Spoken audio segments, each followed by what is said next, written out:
US Vice President and likely presidential candidate Kamala Harris has addressed her first campaign rally in the battleground state of Wisconsin. Ms. Harris has received enough endorsements from fellow Democrats to secure the party's nomination to run against Donald Trump, but a formal decision won't be made until the Democratic National Convention next month. The boss of the US Secret Service has quit after her team failed to prevent an assassination attempt on Donald Trump. Kimberly Cheatle has made the decision to resign after mounting pressure from both sides of politics. US Speaker of the House of Representatives Mike Johnson says it was a smart move. Our reaction, the immediate reaction to her resignation, is that it is overdue. She should have done this at least a week ago. Now we have to pick up the pieces. We have to rebuild the American people's faith and trust in the Secret Services. David Spear's leadership is under renewed scrutiny. Mel Usher has more. The opposition leader flew to Scotland in June for a family wedding, so he was out of the country when the state budget was handed down. He was planning another trip to his homeland next month for another family wedding, but has now pulled the pin. Reports in today's Advertiser say the plans were not welcomed by some party members, citing the fact he'd missed parliamentary sitting days. The 39-year-old succeeded Stephen Marshall as Liberal leader when the party lost the 2022 election, but his time in the top job hasn't been smooth sailing, losing the Dunstan by-election earlier this year, also putting his position under more pressure, and concerns the trip to the polls in 2026 will be another resounding defeat. With ongoing talk of leadership challenges, party sources say he needs to stay in the country and get on with the job. Now turning to FIVEAA Sport. Colours, custom design, any house, any style. Gliderol Garage Doors. Gliderol.com.au. And here's Tom Wren. Thank you, Graham. Adelaide midfielder Matt Crouch could be a shock inclusion for the Crows for this Sunday's clash against Hawthorn at home. The 29-year-old hasn't played since round 11 after suffering what was thought to be a season-ending shoulder injury. Meantime, Callum Mills will return for Sydney against the Western Bulldogs this weekend. The Swans captain missed the loss against Brisbane due to tightness. Coach John Longmire says they're not taking any risks with Mills, who has played just the one game this season. Given his prep, and we just thought it was just wasn't a smart move to just push him. Would have been good to have him available, but the longer term view was a bit smarter, and I'm glad we didn't push him. Basketball great Shane Hill has significant doubts over the Boomers' chances of winning gold at the Olympics. Boomers star Josh Giddey has declared his team will be out to win the tournament, but Hill says it's a long shot. I think it's going to be tough to get gold, and I listened to Josh Giddey, and God love him, because you go into a tournament aiming to win gold. You're not aiming to win any other colour medal, but I think it's going to be tough, but I'm certainly more optimistic after seeing another 3 or 4 friendly games. And Olympic action officially begins in Paris tonight. Argentina will play Morocco and Uzbekistan takes on Spain in men's football. The men's rugby 7 side plays Samoa and Kenya. And that's the FIVEAA Sport. And now the FIVEAA forecast. See any issue firsthand with AutoCam. Real-time video, direct to you from your Automasters technician. A late shower 2 and 20 today. Tomorrow showers easing 16. Friday a shower 2 17, and Saturday a shower 2 and 14. Right now in Adelaide it's 14 degrees. More news as it happens on FIVEAA. Listen into the FIVEAA Sport Show each Thursday as AFL footy expert Mark Robbo Robinson joins Rowie and Timmy G to talk about the week's big footy stories. Thanks to Harvey Norman Clearance Centre. Cooking appliances, washing machines, dishwashers, TVs and more. 919 Marion Road, Marion. FIVEAA's Tech Talk with your host, Adelaide Tech Guy Richard Pascoe. Thanks to Harvey Norman Computers. Unfold your story with Galaxy AI on the new Samsung Galaxy Z series. The Galaxy Z Fold 6 and Z Flip 6 have big battery power for creating and playing. They both feature a slim dynamic screen that flips up or folds out. It has a new hinge, screen, powerful camera and Galaxy AI to drive on-the-fly language translation or edit photos. Pre-order the Samsung Galaxy Z Flip 6 and Fold 6 before the 31st of July and receive a $400 Harvey Norman gift card and 1 year of Samsung Care Plus valued at $229 via redemption. Prices start from $1,799 for the Samsung Flip and $2,749 for the Fold at Harvey Norman. Terms and conditions apply. Check out this great offer at a Harvey Norman store near you. Suzuki is celebrating 40 years of Swift with an all-new Suzuki Swift Hybrid. So, book a test drive today in Australia's best value hybrid, the all-new Suzuki Swift Hybrid. For fun's sake.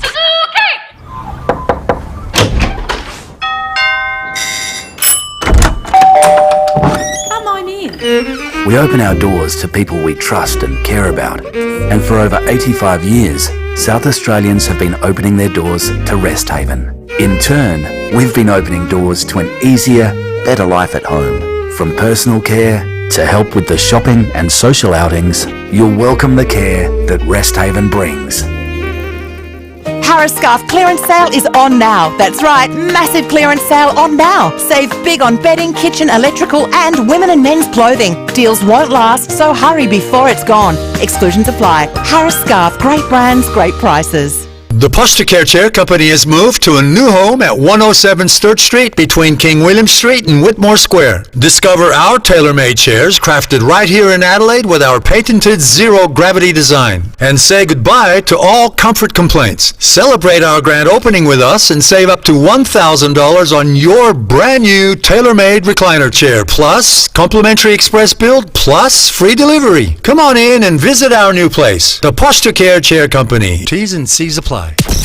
In Adelaide and across South Australia, this is 5AA, always Adelaide. Visit your local Hyundai dealer for offers on a wide range of models. Don't miss out. T's and C's apply. David Penberthy and Will Goodings, 5AA Breakfast. 9 after 6, good morning to you. Welcome to Wednesday on 5AA Breakfast, the 24th of July. Big morning ahead too. Sean Fuster's going to join us. We'll go round the courts with Sean. Josh Rochelle, after his 3-goal and late goal heroics against Essendon last Friday night. Can the Crows and he do it again this Sunday against the Hawks? The Police Commissioner is going to be on the program. Some more disturbing news out of Paris, outside of the realm of the sport that's about to go on there, that we'll talk about as well. Some Channel 9 staff members were attacked leaving their hotel room overnight, as a warning has come out, you've just heard in 5AA News, that Australian Olympic team members shouldn't wear their uniforms outside of the village. So we're going to get into all that this morning. Lots of local news around as well. David Penberthy, good morning to you. Good morning, listeners. Good morning, Will. Have you read any of the reports about the security arrangements that they've got in place? It's absolutely extraordinary. It's almost like they're preparing for, you know, and given the history of France with terror over the last 5 to so years with the Bataclan and Charlie Hebdo and what have you, apparently they've got sort of Israeli-style drone responding equipment, like these things that can take out, if there's a drone attack on Paris, they've got their own equivalent. Right, like counter drones. Yeah, these counter drones that are, and there's even reports that there's, and France has refused to comment about any of it, but apparently they've got some sort of attack submarine that's in the river. No. Yeah. I was reading up about it over the weekend. It sounds extraordinary. Well, so much of it's built around the river. I'm intrigued to see what the opening ceremony looks like. I did read they said, whilst it's a great idea for an opening ceremony, having it on the sand and on barges and so forth, it has posed a security nightmare. Because as opposed to having everyone contained in a stadium, which you can sort of ring off. Yeah, that's right. At a distance, having it on a long winding route that follows a river is really hard to create a security perimeter around. Yeah, which might explain why they're going to have some sort of aquatic vigilance as well. Submarine I hadn't heard about. That's extraordinary. Even if it's in the city itself, you can ring off, you can make a sort of controlled zone where, you know, in the adjoining streets, they're completely barricaded off so no one can get in or out. But yeah, the river is sort of connected to the Rhone and the entire river system of France. It's crazy. You get a sense, maybe we're getting a small insight into why France has been, well, I mean, in all its history, it's been politically charged, but certainly of late, the elections going on. There was a really sad Voxy about the Australian woman that was attacked last night. Voxy being, where you interview people on the street, just random. This sort of professional-looking guy was off to work and got asked, you know, what do you think? And he said, I'm really sorry this has happened to one of your citizens, but I've got to say, this happens every day in France at the moment. It's just terrible. In Paris at the moment, he actually said. Yeah. In Paris at the moment. Oh, God, what an awful thing to think. Yeah, it seems to It seems to be something that Paris and the rest of France seem to be completely different propositions. Yes. Don't they? Like when you hear people say, "Oh, the French are so rude." That's a Parisian I don't thing. think the French are rude. I think the people of Paris are probably a bit fed up with their city feeling like it's been totally overrun by tourists. But beyond that, a lot of the sort of pressures of crime and immigration probably exists in Marseille as well, which is like, big bustling port. Like a lot of cities with that profile has always had a pretty raffish sort of an element, and obviously a lot of pressures through immigration, and some of the people who've arrived have had trouble fitting in and finding work, and not finding work, choosing to embark upon a career in anything. So, yeah, fingers crossed, because it'd be an absolute tragedy, wouldn't it? Yeah, hopefully. We don't want anything. Hopefully it's been a rough start, but it'll be smooth sailing during the tournament. This is Rob on the Duttons text line says, back in 2022, France was rated more dangerous than Mexico. Surely not. I mean, you're in the big league once you start talking about Mexico for how dangerous it is. Kidnappings. Yeah. I think maybe Paris was rated as more dangerous than Mexico City, because Mexico City is maybe that would make sense. Really tightly controlled. But all those northern border towns in Mexico, like Ciudad Juarez and places like that, they got a higher murder rate than Afghanistan. I was reading this cheery thing with my son Sam. He's obsessed with top 10 lists. Dad put him to bed at night. He's like, Dad, what are the top 10 most dangerous fish or sea creatures? So we read about some evil snail that'll kill you in Mauritius, and the old blue ring octopus, and a certain type of electric eel. But one night he said, what are the most 10 dangerous cities in the world? 7 of them were in Mexico. Believable. The other 3 were in the US. Believable as well, unfortunately. Baltimore, Detroit, and I think it was New Orleans. But then he looked at me and said, so Dad, why do you like taking us all to these places? Well, when you numbers up, he raises some good questions. It feels like to me he engineered that entire exercise to cross-examine you. He might have a future as an attorney, as some sort of, he led me prosecutor. He really boxed me into a corner with that line of questioning. He really did. 16 after 6. We're going to take a quick break. News headlines coming up. Eliminate the middleman with JB Caravans. JB Caravans are a factory direct caravan dealership, and they're having their grand opening sale on tomorrow till Sunday. Check out full off-road hybrids from $79,990 and Aussie-made touring vans from $74,990, as well as incredible deals on off-road vans, Iveco motorhomes and cash and carry gear. Don't miss JB Caravans grand opening sale on tomorrow and Sunday, 11 to 37 Port Wakefield Road, Jeps Cross, or visit jbcaravans.com.au. If you're 50 to 74, you'll be sent a free bowel screening test kit to your home every 2 years. If you're age 45 to 49, you can request your first free kit to be mailed to you. Once you've got it, take it to the bathroom and put it right where you can see it. Not in a drawer, but on a bench top, or the toilet lid, or in the middle of the floor. So the next time you have to go, you'll remember to use it. Don't put off the chance to save your life. Visit bowelcancer.org.au for more information. The Adelaide Hills are most certainly alive. So many new families now making the tree change. These people enjoy the space, they seek change, and they've chosen to discover what's on the road less travelled. So if you're heading up the hills to the freeway, take the Bridgewater exit and you'll soon be discovering the home of Nissan in the hills. So if you're on the lookout for the new Nissan Qashqai, look no further. They've got stock available now at incredible prices with unbeatable Adelaide Hills Nissan service. Go see Tian, Simon and the local team at Adelaide Hills Nissan in Bridgewater. Take the road less travelled to Nissan's home in the hills and check out their savings and offers. Adelaide Hills Nissan since 1954, Mount Barker Road, Bridgewater. Respiratory syncytial virus, or RSV, is a contagious virus causing respiratory illness in older adults and even death among the frail elderly. Vaccines to fight the disease are approved overseas, but now Fusion Clinical Research is holding a trial to find a remedy for Australia. If you're over 60 and want to take part, go to fusiontrials.com.au or call 7077 6996. That's 7077 6996. You'll be reimbursed for your time. Shopping should be exciting, not dull. An adventure, not a chore. and fresh, not routine. So experience something new at Newton Central with Drake's, Serenity Hair & Co, Fandy Scissorhands, Terry White Chemist, Glitter and Polish Nail Salon, and many more, including the brand new Séjour Club, an independent boutique with one-of-a-kind handcrafted apparel and jewellery from 2 local designers. Want something new in your life? Choose a new local. Choose Newton Central, Gorge Road, Newton. 5AA Breakfast is streaming live right now. To watch, simply head to 5AA on Facebook or YouTube. Visit your local Hyundai dealer for offers on a wide range of models. Don't miss out. T's and C's apply. David Penberthy and Will Goodings, 5AA Breakfast. 17 after 6, let's jump into the news headlines on this Wednesday morning. Big story overnight out of the US. The director of the Secret Service has resigned.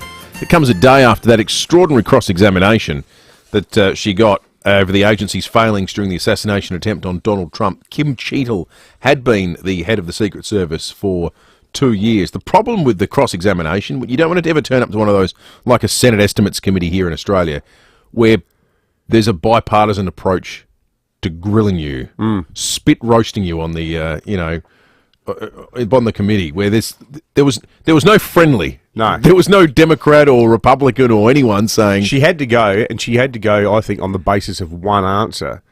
When a congressman asked her, are you aware of what happened to the head of the Secret Service after the assassination attempt on Ronald Reagan in 1981? And she said, he stayed on in the job. And the senator said, he resigned. He resigned. Said it twice, and you could just see the look on her face. It was like, oh, I just want a giant hole to swallow me up. You know, to say that, to not even know the history of your own department, because it is, and the preface to that question was, do you concede, Ms. Cheadle, that this is the biggest security failure since 1981, since that, what was his name, Hinckley, the guy who's obsessed with Jodie Foster? He watched Taxi Driver 25 times or something. Was mad as a cut snake, wanted to save Jodie Foster from Ronald Reagan. Yeah. You really wonder why people go into public life in the US, don't you? Well, yeah. I mean, there is a history dating back to, Abe Lincoln. Yeah. How many? So they've had Lincoln, Kennedy, and to throw into the mix too, Bobby Kennedy. Around the same time, Martin Luther King was assassinated. You had the attempt on Reagan. And there were a couple of lesser-known presidents who got bumped off, weren't there? There was one other one, I think. Just trying to go back in my show notes from the when did it happen? Last Monday. Last Monday. So, no, it must be. Maybe it was the next day that I brought it up. But yeah, there's been there's 2 categories, and the second's bigger. There's effective assassinations and those that failed. There's just been a stack. There's nothing surprising in it. Maybe the most surprising part, it's been 40 years between them. But yeah. Well, yeah, I mean, you consider how many guns there are in the States and how lax the laws are around who can get their hands on them. Maybe in the weird sort of world of thinking around American gun policy, they'd regard losing only 2 presidents and almost losing a couple as a major victory. Yeah. Well, it's going to be someone else's job in the Secret Service. Well, it is sort of, it's the classic you got one job scenario, isn't it? If you're the head of the Secret Service, protect the president. Just ask Clint Eastwood in The Line of Fire. No, you've got a dual mandate, protect the president and make sure none of your employees run into a pitched roof. Yeah, well, that's right. You can't be too careful. Exactly. You don't want twin tragedies on the day. Yeah. And US President Joe Biden has returned to Washington for the first time since withdrawing from the presidential race. That's happened as well. There's actual pictures of him. There's been conspiracies running online that he'd actually died, but he's alive. He's going to address the nation tomorrow morning. Done a Brezhnev. That's right. There was all sorts of weird stuff going on. Kamala Harris is formally selected to run in the November US presidential elections insofar as now she has secured enough delegates to win the nomination. The uncle of Richmond footballer Dustin Martin is set to be deported to New Zealand. Dean Martin's Australian visa has been cancelled on character grounds. Former president of the Rebels bikie gang.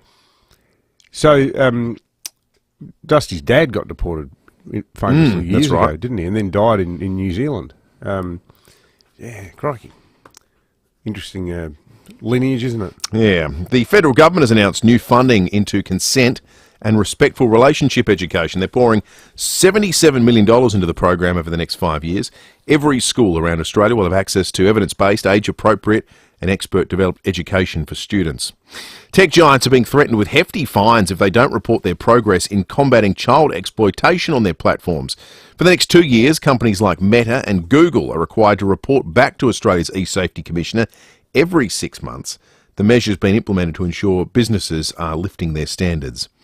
Public support for immigration has almost halved over the past decade. Polling conducted for The Australian shows only 13% of respondents would support a plan to increase immigration levels. 1 in 3 residents wants levels to stay as they are. That's the least surprising statistic, isn't it? In the middle of a cost of living crisis and a housing squeeze. The highest level since the Second World War. Like, it's never... The fact that 1 in 3 wants it even to stay as it is, I think, is remarkable. Yeah. But it has been an incredibly high level. Celine Dion looks set to make a return to the stage at the Paris Olympics, possibly during the opening ceremony. It'll mark the singer's first performance since stepping away from the spotlight due to illness 2 years ago. Variety's reporting the 56-year-old staying at a hotel where Lady Gaga, someone else who's there's some speculation might be performing, is also staying, which should be good because she's had a really rough trot of it, old Celine Dion. She certainly has. Hey, thanks to our listeners who have very quickly texted in, including Phil and another couple here who didn't leave their name, just filling out the list of deceased American presidents at the hands of gunmen. James A. Garfield and William McKinley are the other two who lost their lives to assassination attempts. 0480081395 is the Duttons text line number. You can discover the new hybrid-powered Tucson SUV at Duttons Hyundai Murray Bridge. Duttons, they are easy to do business with. The weather today, it'd be nice if we get a day like yesterday. That was magnificent. That was good. Partly it'll be like that. Top of 20 today. Some with a turn front sounds pleasant, but 1 to 5 mils of rain as well. Very high chance of rain during the evening. That'll go through till tomorrow, where top of just 16 and again up to 5 mils of rain expected. Then on Friday, 17 and possibly up to 4, but not as likely as today and tomorrow is to get us a decent little bit of a shower. Saturday, 14 the expected top, so back to being quite cool and up to 3 mils of rain and staying cool for the rest of the weekend, albeit dry. Sunday, 14 with an overnight low of 5. Same Monday, 15 and 5 the overnight low. Tuesday, top of 16 and a minimum of 7, but again, no rain on the forecast to start next week. Tom Wren is in the 5AA Breakfast studio with us. If you're watching along on the Foodland Supermarkets Facebook and YouTube live stream, Gliderol Garage Doors, adding strength, style and safety to your home. Gliderol.com.au. Morning, Rennie. Morning, Will. Morning, David. A bit of a shock one, Will. I think you're calling this Sunday's game Crows Hawthorn, aren't you? Yes, I am. And I think you're probably as shocked as I am that Matt Crouch has been listed as a test. Unbelievable. Isn't that amazing? He was gone for the season and now could be playing the final month of the year. What did he do again? Shoulder. That's right. Round 11, hasn't played since then. And look, has been playing some really solid football. I admire Matt Crouch, the way he went through it all. You know, when he was in and out of the side and couldn't get a game and, you know, just carried himself on with great dignity and has come back playing really strong football. But we thought he was done, and here he is and may play. I wonder what his status would be if Jordan Dawson was fit. Well, wasn't in the concussion protocol. Yeah. Is he a test or is he 1 to 2 on that injury report? That's right. And I also wonder, is it Dan Curtin, the narrative coming out of Adelaide was interesting yesterday at Westlake's, Jack Homsch, saying, you know, he's been playing really strong football as a midfielder. I mean, if he comes in, let him play in the midfield. You know, well, he's been best on the SANFL the last 2 weeks, according to the Tigers reporting. I think he's had 20 plus and kicked 2 goals in each game, you know. And, the guy he looks like when he's in full fight playing most is Jordan Dawson. Yeah, that's right. He's that height and that sort of rangy. That's right. He has some moves a bit like him. Yeah. Obviously, he's not him. But yeah, why not? I mean, if the club's learned anything in the last 2 months, it's that, you know what, these talented young blokes, you give them a crack, they're not going to let you down. Give them a go. Exactly. Yeah, and I think it's been working. And finals are shot, so, you know, keep the kids coming. Champion data say there are 1% chance of making the 8, Adelaide. Well, if they won every game, other results would probably have to go their way, but yeah, you know, it's a chance. Do it. What? Say it. You want to say You're it? telling I know. me. I know. I'm not saying. Can you feel it? No. There's another thing, and Rennie's right. The Jim So Carrey. you're seeing there's a chance. There you go. That's right. Now, Willem Drew. I love Willem Drew. He's one of those blue collar, red-headed, old-fashioned type footballers, but he's very good. Plays his 100th game this week. He spoke a little bit about that. Yeah, obviously something that I'm extremely proud of, and I suppose for me it's just being grateful about the journey that I've had so far, and being able to be at this club for 8 years, and I've still got a couple more to go, but yeah, something that I'm really proud of, and I know my family and all my mates and stuff like that are as well, so yeah, very pumped. Great reward for him. He's a really good player. He allows those other players to shine in the midfield like Butters, Rosie, Horne-Francis. Fellas, are you into your medal predictions? Are you going to be ticking them off as the Olympics go by, or will you just let it become what may? No, I always get into the medal table. Yeah. I really like it. Well, for those Sports Illustrated, and they have all this data that they've done their predictions. Australia predicted to win 54 medals, which would be the 6th time in the last 8 games we've won, I think, 50 medals or more, and it would be our best haul since 2000 if it lives up to expectations. 15 gold are predicted, 23 silver, 16 bronze. America predicted to go home with the most, not surprisingly, 39 gold. China, 34 gold. So, what's the status of Russia? They're not competing as Russia in these games, are they, because of the war in Ukraine? Yes. Now, do they compete under the neutral flag? Is that right? There's a term for it. IOC. They competed under the Olympic flag. Yeah, the Russian Olympic Committee, I think, is what they competed under in 2020. I'm just looking at the medal tally. I was trying to work out where 15 golds would fit us in, Rennie. But just above us in 2020 was ROC.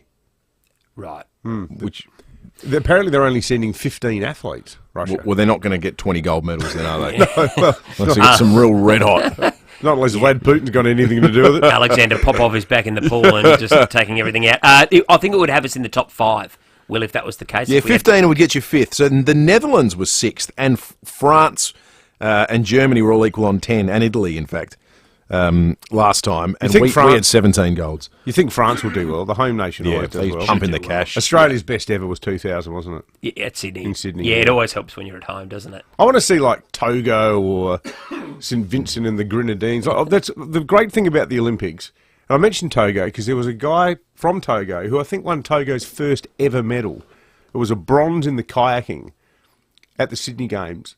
Was it the Sydney Games? Anyway, he went absolutely bananas, this bloke. Mm-hmm. And apparently he got a ticker tape parade when we went home to Togo. It's probably still regarded as the greatest sporting moment. That's great, isn't it? In the history of Togo. Is that when we had Eric the Eel as well? Eric the Eel, yeah, when he almost sank while he was about 4 laps behind. There were only 4 laps. People who were there covering it went, there's some guy still in the pool. They didn't think he was an athlete. They thought he was some weirdo who just jumped in. But no, they're the stories here. Yeah, they're great stories. It's fantastic. Good on you, boys. Good stuff, on you, Rennie. Tom.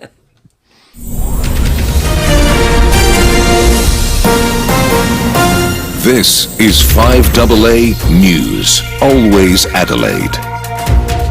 A late shower at 2 and 20 today with the 6:30 news. I'm Graham Goodings. Chipped windscreen? RAA approved repairer Complete Windscreens repairs it from just $99. Find the big red koala. The head of Australia's Olympic team says they are taking security precautions as local police investigate claims a tourist was gang raped in Paris. The Australian Embassy in Paris has been in contact with local police after reports emerged a 25-year-old Australian woman was attacked on the weekend. She was discovered distressed outside a kebab shop and told authorities she was raped by 5 men. Chef de mission Anna Mears says athletes have been asked not to wear uniforms away from games venues. It is based off of the security advice that we've received and just ensuring the safety of our athletes. This is the games that they're really excited to go out, see their family and friends, and we just want to make sure that everyone stays safe and comes home safe. Kamala Harris has received the backing of enough key Democrats to secure the party's nomination to run for president. Delegates will make the final decision at the Democratic National Convention in Chicago next month. Addressing a rally in the key battleground state of Wisconsin, Vice President Harris has told voters they have the power to decide what kind of country they want to live in. And in the next 105 days, then we have work to do. We have doors to knock on, we have phone calls to make, we have voters to register, and we have an election to win. Meantime, US Secret Service boss Kimberly Cheatle has quit following the attempted assassination of Donald Trump. She's deemed the attempt on the former president's life as the group's most significant operational failure. Ms. Cheatle has served as director since 2022.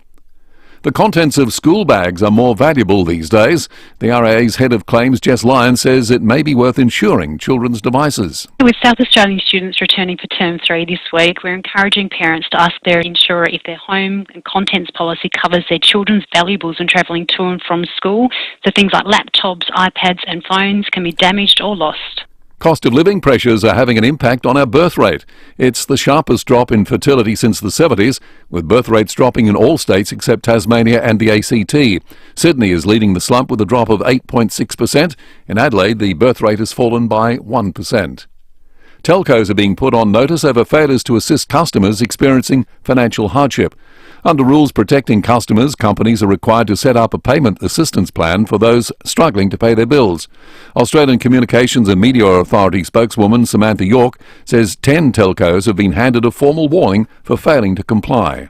We're issuing them with a formal direction to comply, but if they continue to not be compliant with this new standard, it could lead to more significant actions, including financial penalties of up to $250,000 per contravention.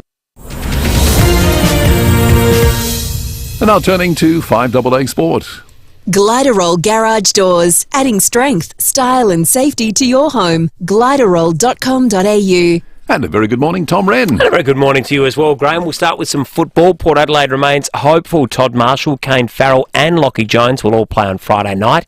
That match is against Carlton at Marvel Stadium. The Power trained last night with all three pushing to come back into the side. Meantime, Geelong's Tom Hawkins says he's hopeful to be back for the round 22 match against Fremantle. The Cats veteran hasn't played since suffering a foot injury back in round 15. Well, the iconic American publication Sports Illustrated has predicted every medal for the Paris Olympics. And it's good news for Australia, especially in the pool. Shane McInnes reports. Every 4 years, Sports Illustrated publishes its predictions for every event of the Olympic Games. And when it comes to the swimming, it appears we're in for a record-equalling haul. Australia down for 9 gold, equal to the US. Ariane Titmus and Kayla McEwen expected to win 2 gold each, while Cam McAvoy is tipped to take out the 50 free. There are some debatable predictions, though. McEwen is tipped to lose the 100 backstroke crown to Reagan Smith, while Molly O'Callaghan is predicted to finish behind Siobhan Jorge in the 100 free. Of course, predictions are exactly that, but what it again proves is that the battle in the pool will again take the Australia-US rivalry to a new level in 2024. Yeah, cannot wait. And Andy Murray has announced that the Paris Olympics will be his final event before hanging up the racket.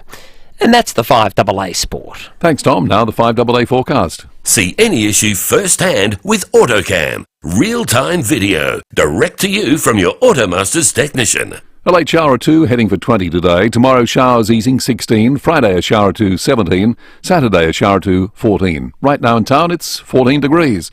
More news as it happens on 5AA. Visit your local Hyundai dealer for offers on a wide range of models. Don't miss out. T's and C's apply. David Penberthy and Will Goodings. 5AA Breakfast. 25 minutes to 7. It is that time of the week on a Wednesday morning where Lucy wanders into the studio with an ethical quandary. We put it to the test, a little segment we like to call A Touch of Etiquette.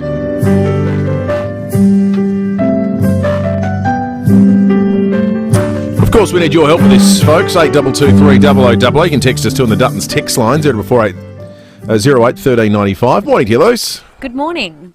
This is a very localised one. Right here at 5AA, we share the building with a couple of other businesses, 5 floors. Lift etiquette. Oh, yeah. Just, do you say hello in the lift? You see these people quite often. Usually, I mean, we arrive earlier than most people, but when you leave for the day or lunch or coffees, you see the same people.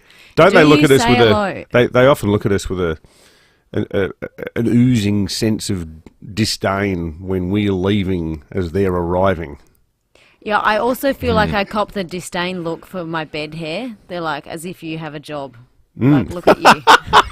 I actually think they think we're a group of homeless people who squat here overnight, particularly the way I'm so dressed. is the question, do you have to, when you jump in a lift and there's a stranger, vocalise a hello? Yeah, do you just talk to them? Do you say anything? Do you feel awkward if you don't say anything? 8223 0000. What do people do in a lift at your workplace? I think a nod is good enough. Just an acknowledgement there's another human being there. So there's some railway management, like I think it's a government department. The rail authority are in this building. Yeah. Yes, they're on level 1. Yeah, and there's a couple of rail authority guys I see, and give them a bit of a g'day. I think a couple of them might be listeners. They're nice guys, and I there's should a couple hope of. so. There's a hello to you. What listening. about the floor with the gaming people on Yeah, it? it's level 2. The Sony Entertainment. Yeah. It looks Sony like game. a castle.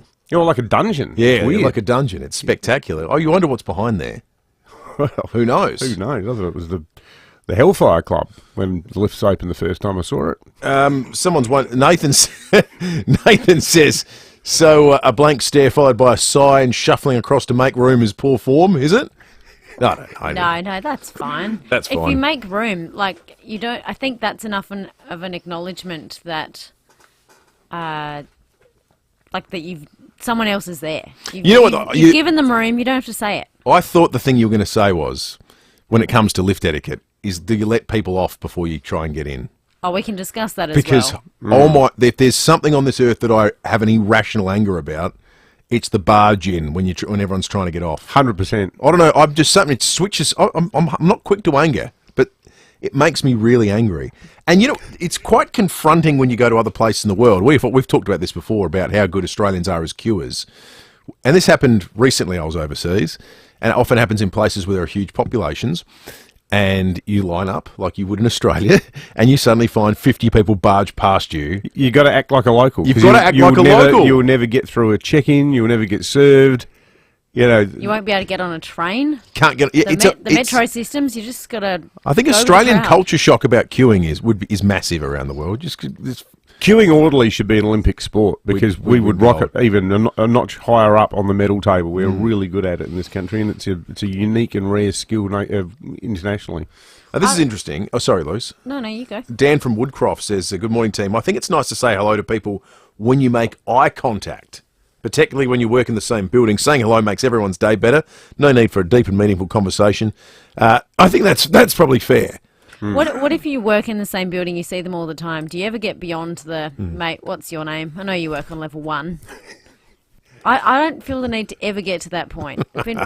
We've all been working in this building for more than 5 years, along with all the other businesses. I've never once met someone on another floor on a name basis. I reckon human beings are exceptional at subtle visual cues.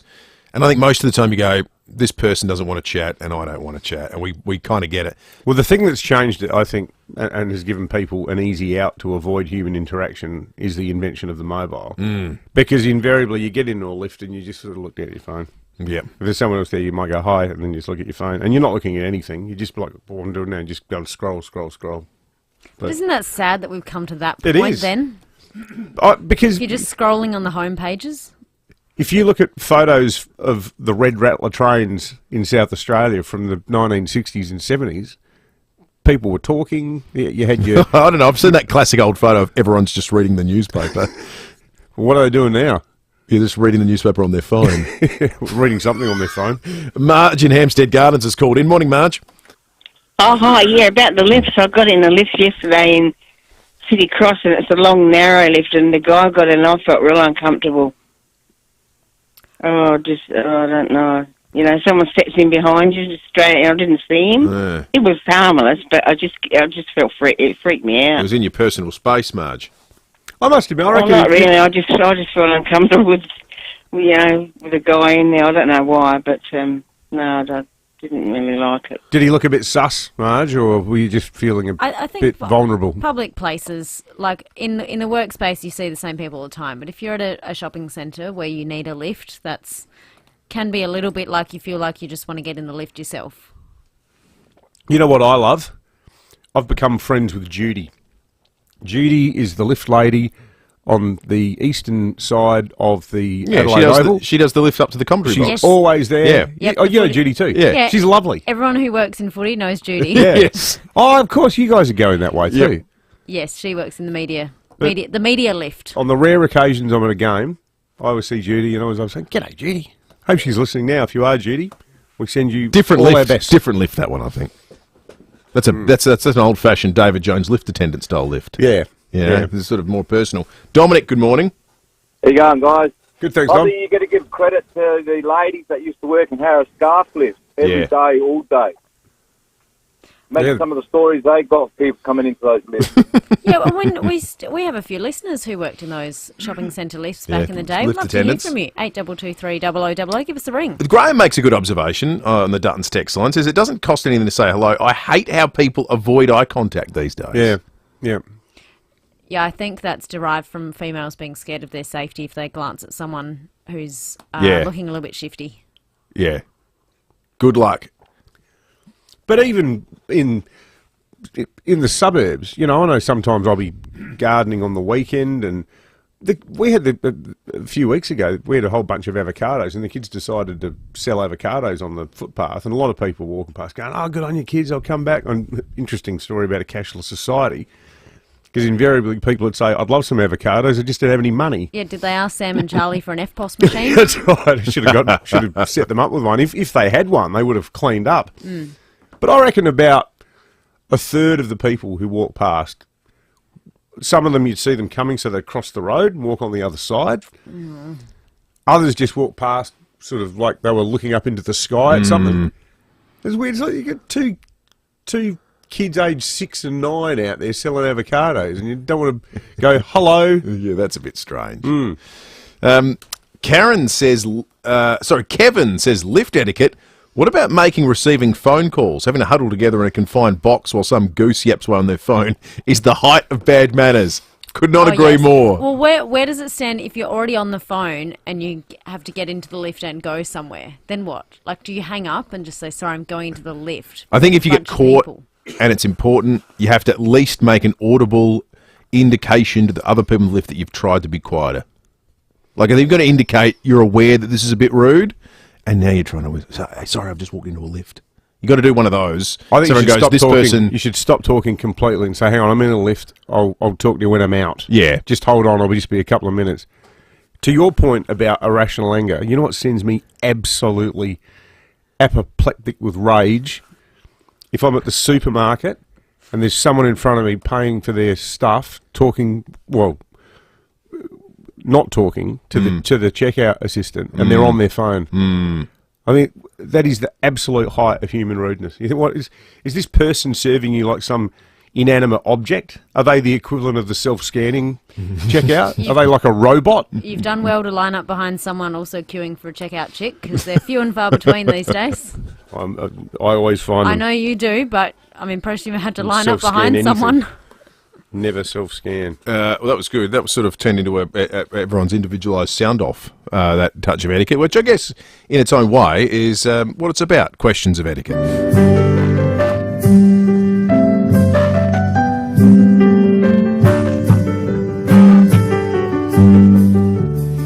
14 minutes to 7. I've never seen you really, really angry. I mean, you can't really tell.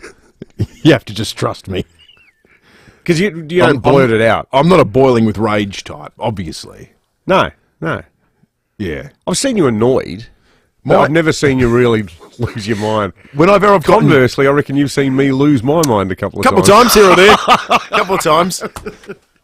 I can't even remember what it was You about. and I like the professional version of the couple where one of the partners is really quite retiring, would never complain, and the other one always complains at the restaurant. But they work together because there's that wonderful meme that you see sometimes where it says something like, "Why do men always marry women? Quiet men marry loud women, or vice versa. Quiet women marry loud men." As long as the person goes, "Because I'm not complaining the fact that I didn't order a salad." That's how we work. It's great. I didn't order a whiskey sour. Let's check traffic. The New Smart Meal from Macca's, 2 burgers, small fries and small soft drink, $6.95. T's and C's apply. Thanks, Will, and morning, David. At Paraka, urgent electrical works, Main North Road near Pratt Avenue, got speeds at 40 there at the moment. Slow for works at Mawson Lake, Salisbury Highway to Eldersmith Road. Started to get busy at Mitchell Park, Marion Road near Sturt Road for works, and you'll find early morning cameras, Victoria Road, Peterhead, and West Lakes Boulevard at West Lake Shore. People will buy whatever tyre name they remember, like My Car, Avandra. Avandra. My car, people first. Avandra.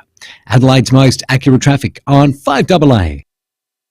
Everyone deserves a place to call home, which is why the state government has developed the Housing Roadmap to provide more homes for South Australians. Learn more at housingroadmap.sa.gov.au. A message from the Government of South Australia. Electricity bill! Bills shouldn't be scary. EcoVantage have supplied energy efficiency in homes for over 15 years. They can install hot water systems that use up to 80% less electricity than regular hot water systems. Help the environment while you save hundreds. And thanks to federal and SA government incentives, you could get your energy efficient hot water system supplied and installed for as little as no cost to you. Stop scary hot water bills with ecovantage.com.au. An SA icon in comfort, the Posture Care Chair Company has moved to a new home at 107 Sturt Street between King William and Whitmore Square. Discover their tailor-made chairs crafted right here in Adelaide with their patented zero-gravity design, and say goodbye to all your comfort complaints. Celebrate the Posture Care Chair Company's grand opening sale and save up to $1,000 on your brand new tailor-made recliner chair, plus complimentary express build and free delivery. They're fantastic, these chairs. Call in and see the fantastic team at the new premises at 107 Sturt Street in the city and take advantage of that incredible $1,000 saving. The Posture Care Chair Company, your comfort is their guarantee. This offer is for a limited time only and some T's and C's apply. City Discount Tires. Get saving now with City Discount Tires. We're offering great deals on the world's top brands in tyres, wheels, suspension and parts. Suitable for four-wheel drives, SUVs and passenger cars, including Falcon, Michelin, Pirelli, Kumho, Hankook and many more. Finance options available. Search citydiscounttires.com.au and locate your nearest dealer today. City Discount Tires. We're driven by value. City Discount Tires. At Mawson Lakes Volkswagen, we've launched out of the starting blocks and we're flying down the track with our huge demo clearance. All demos are going to race out the door, like Demo T-Rocks from only $35,990 drive away. We're first for easy on-site finance options and top of the podium for convenient next-day servicing with complimentary loan vehicles. Get in first for Mawson Lakes Volkswagen's huge demo clearance. Salisbury Highway, just a short drive from the city. Rego S22 3CYX.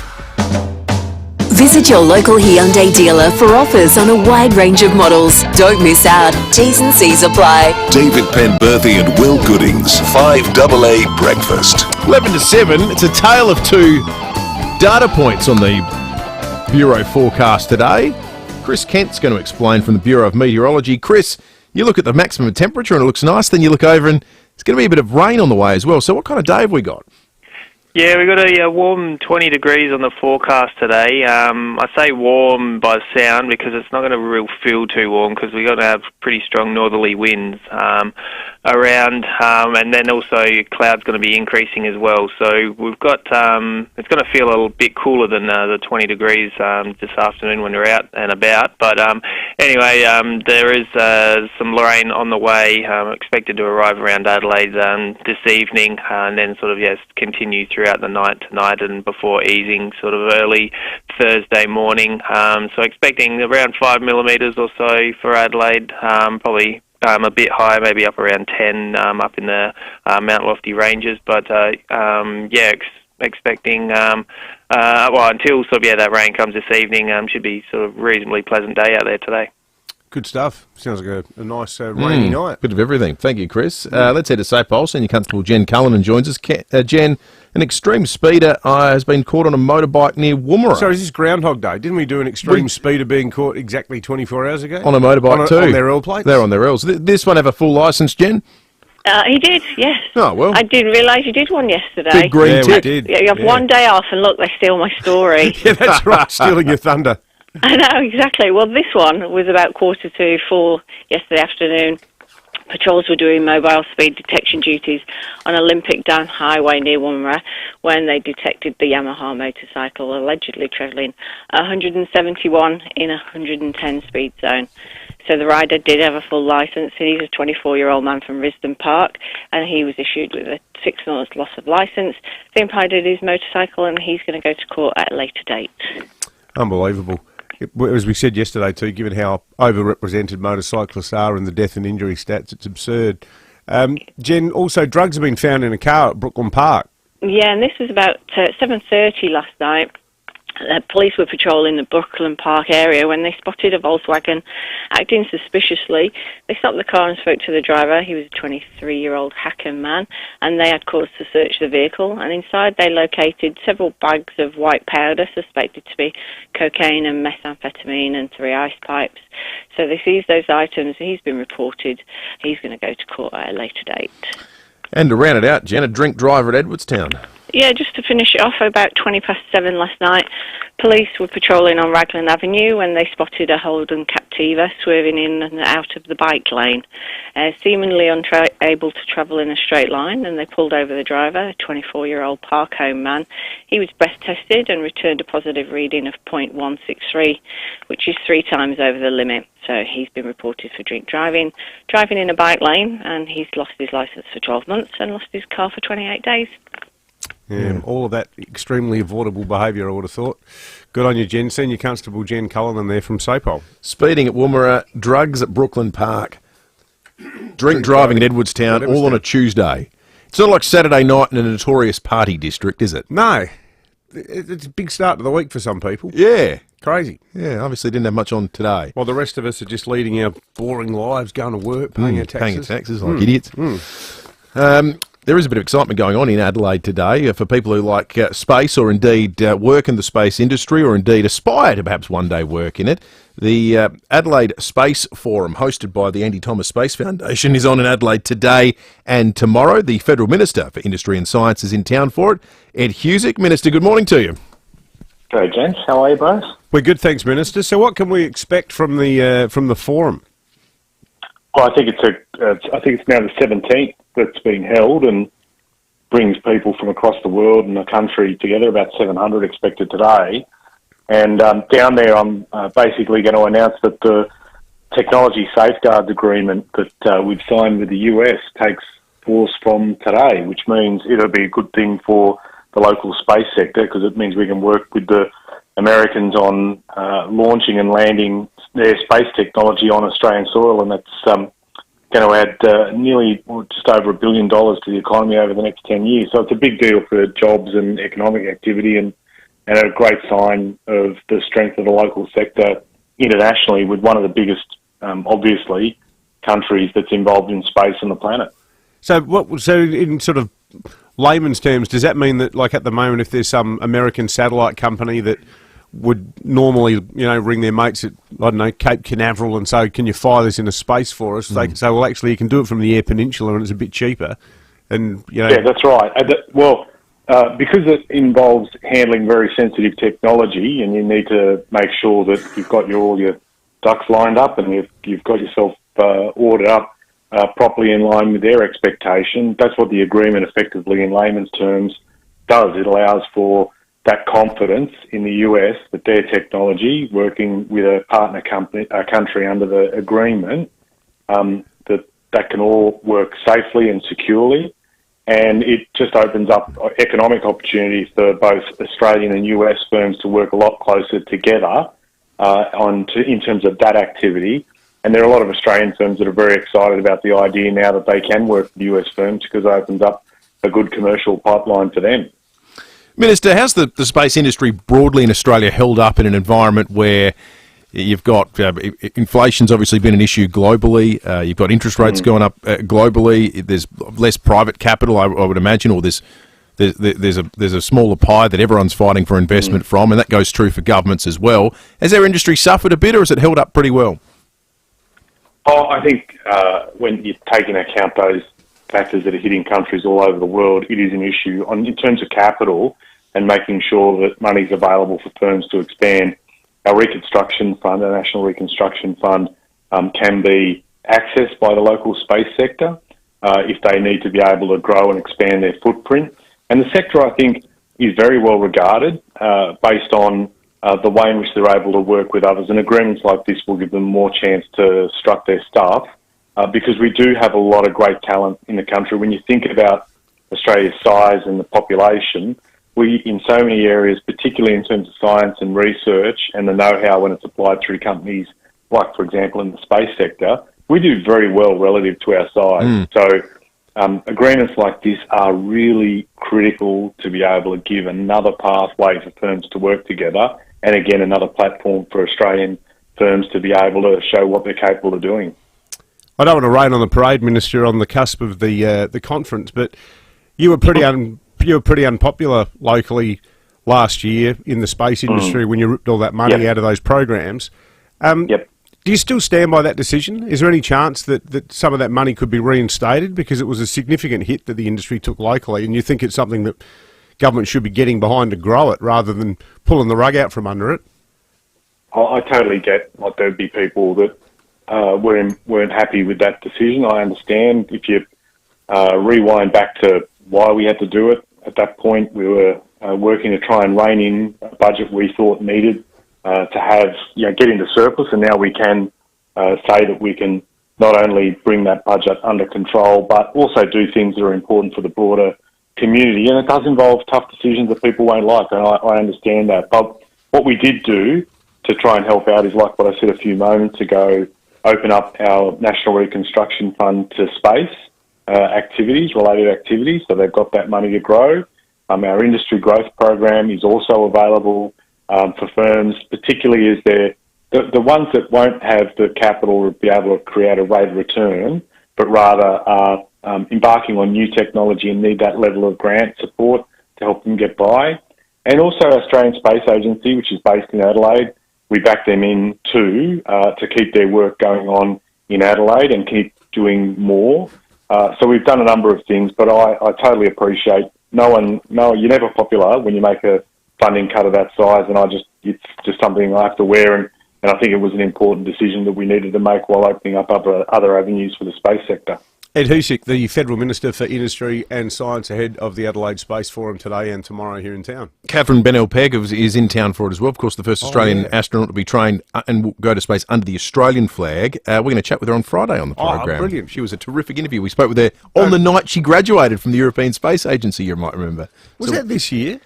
I reckon it was. I think it was early this year. Really early this year. That was a great interview. She was terrific. She literally walked outside of the big the event centre. I think it was in Germany. It might have been in Berlin or something. And there was some big party. A big party. She'd just become the first, and she was chatting with us. So she's going to be in the studio on Friday morning. Very much looking forward to that. Excellent. Drums, please.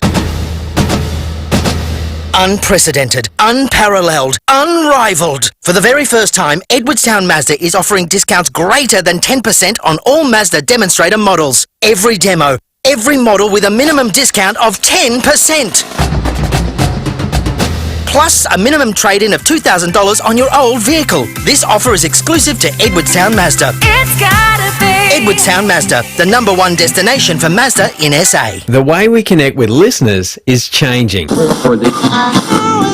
Radio, podcast, streaming, in-store, and the way to connect your business with millions of Aussie listeners every week is at Amplify. August 27 and 28 at Jama's Restaurant, Bowden. Tickets are free, but you need to register at audiorsvp.com.au. Hear how audio can change the way you do business for the better. Register now at audiorsvp.com.au. Thanks to SolarHeart, smart savings are in the air and on your roof. By replacing your old water heater with a SolarHeart heat pump, you can create hot water out of thin air. And with our smart solar power systems and trusted SolarHeart warranties, you'll turn sunshine into savings for years to come.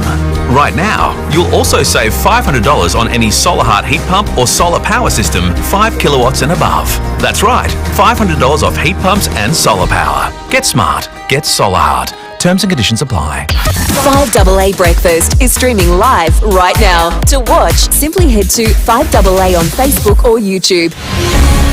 Local news and information first.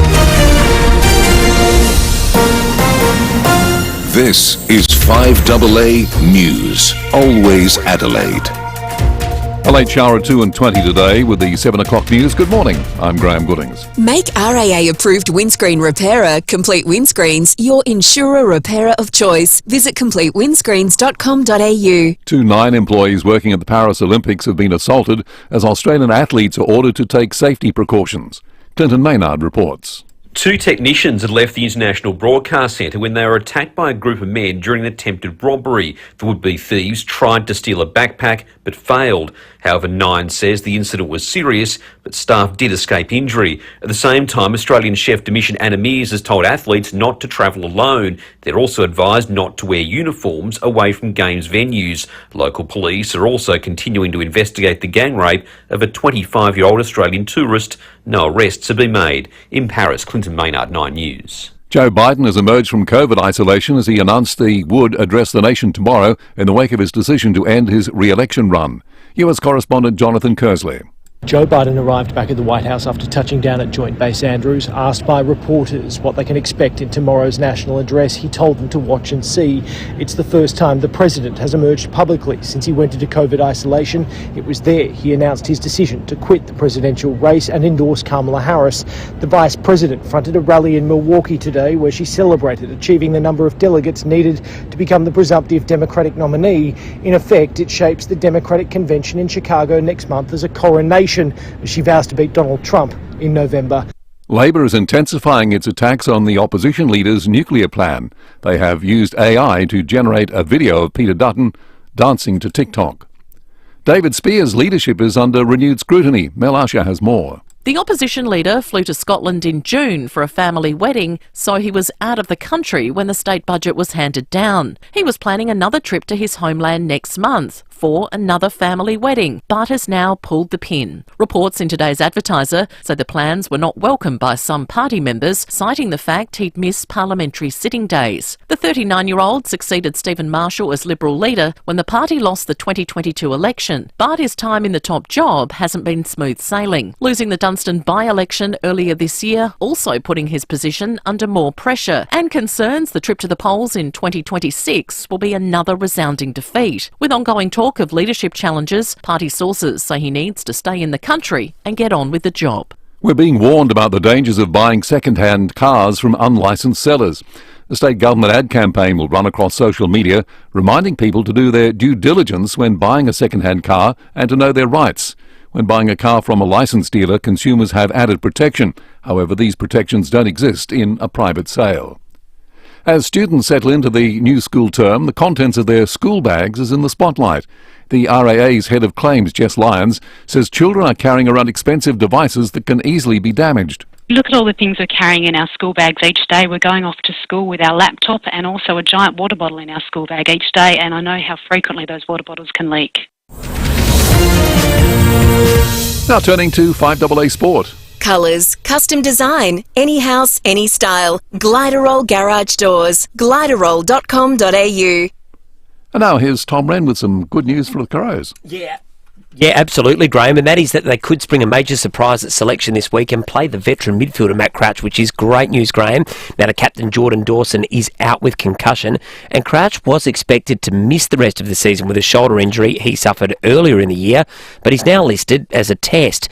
Meantime, Port Adelaide will wait to see how Todd Marshall, Kane Farrell and Lockie Jones have pulled up. That's after last night's session at Alberton. All three are a chance to come into the side for Friday night's big game against Carlton at Marvel Stadium. Still on footy, AFL great Lee Matthews is back in course to introduce a send-off rule to punish players who commit a serious on-field offence. A recent survey of fans found 57% are in favour of the rule, and Matthews has told Wild World of Sports it would be a fair outcome. I think there should be a mechanism. It's only going to be used once or twice a year probably, but if a player illegally makes contact with a player and he's off for the game with the concussion protocol, well, that's when the send-off rule should be applied, in my opinion. It's an evening up the numbers mechanism for me. One of Great Britain's most decorated Olympians is out of the Games after being suspended by equestrian's governing body. A 4-year-old video has emerged of dressage athlete Charlotte Dujardin beating a horse excessively with a whip. To soccer, FIFA says more than 1,000 clubs worldwide have received a share of the revenue from last year's Women's World Cup in Australia and New Zealand for releasing players for the tournament. Meantime, Adelaide United's men's team enjoyed an 8-1 win against Cumberland in a pre-season match last night. Archie Goodwin leading the way with a hat-trick. And that's the 5AA Sport. Now checking 5AA traffic. Get the Toyota Forklift Advantage. Visit toyotamaterialhandling.com.au. Morning there at Racing Park. Car v motorcycle crash to look out for this morning. Gallipoli Drive near the Norwina Road roundabouts. At Paraka, urgent electrical works. Main North Road near Pratt Avenue is speeds at 40. At Glenunga, a breakdown on Port Rice Road near Glenunga Avenue. And we're slow for works at Port Adelaide this morning. Commercial Road near Charlton Street. Early morning cameras, Semaphore Road, Semaphore and Victoria Road at Peterhead.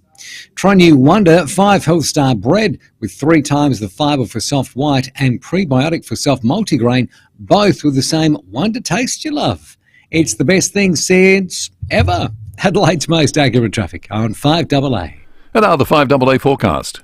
See any issue firsthand with AutoCam. Real-time video, direct to you from your Automasters technician. A late shower or 2 heading for 20 today. Tomorrow, showers easing 16. Friday, a shower or 2, 17. Saturday, a shower or 2, 14. It's currently 14 degrees in town.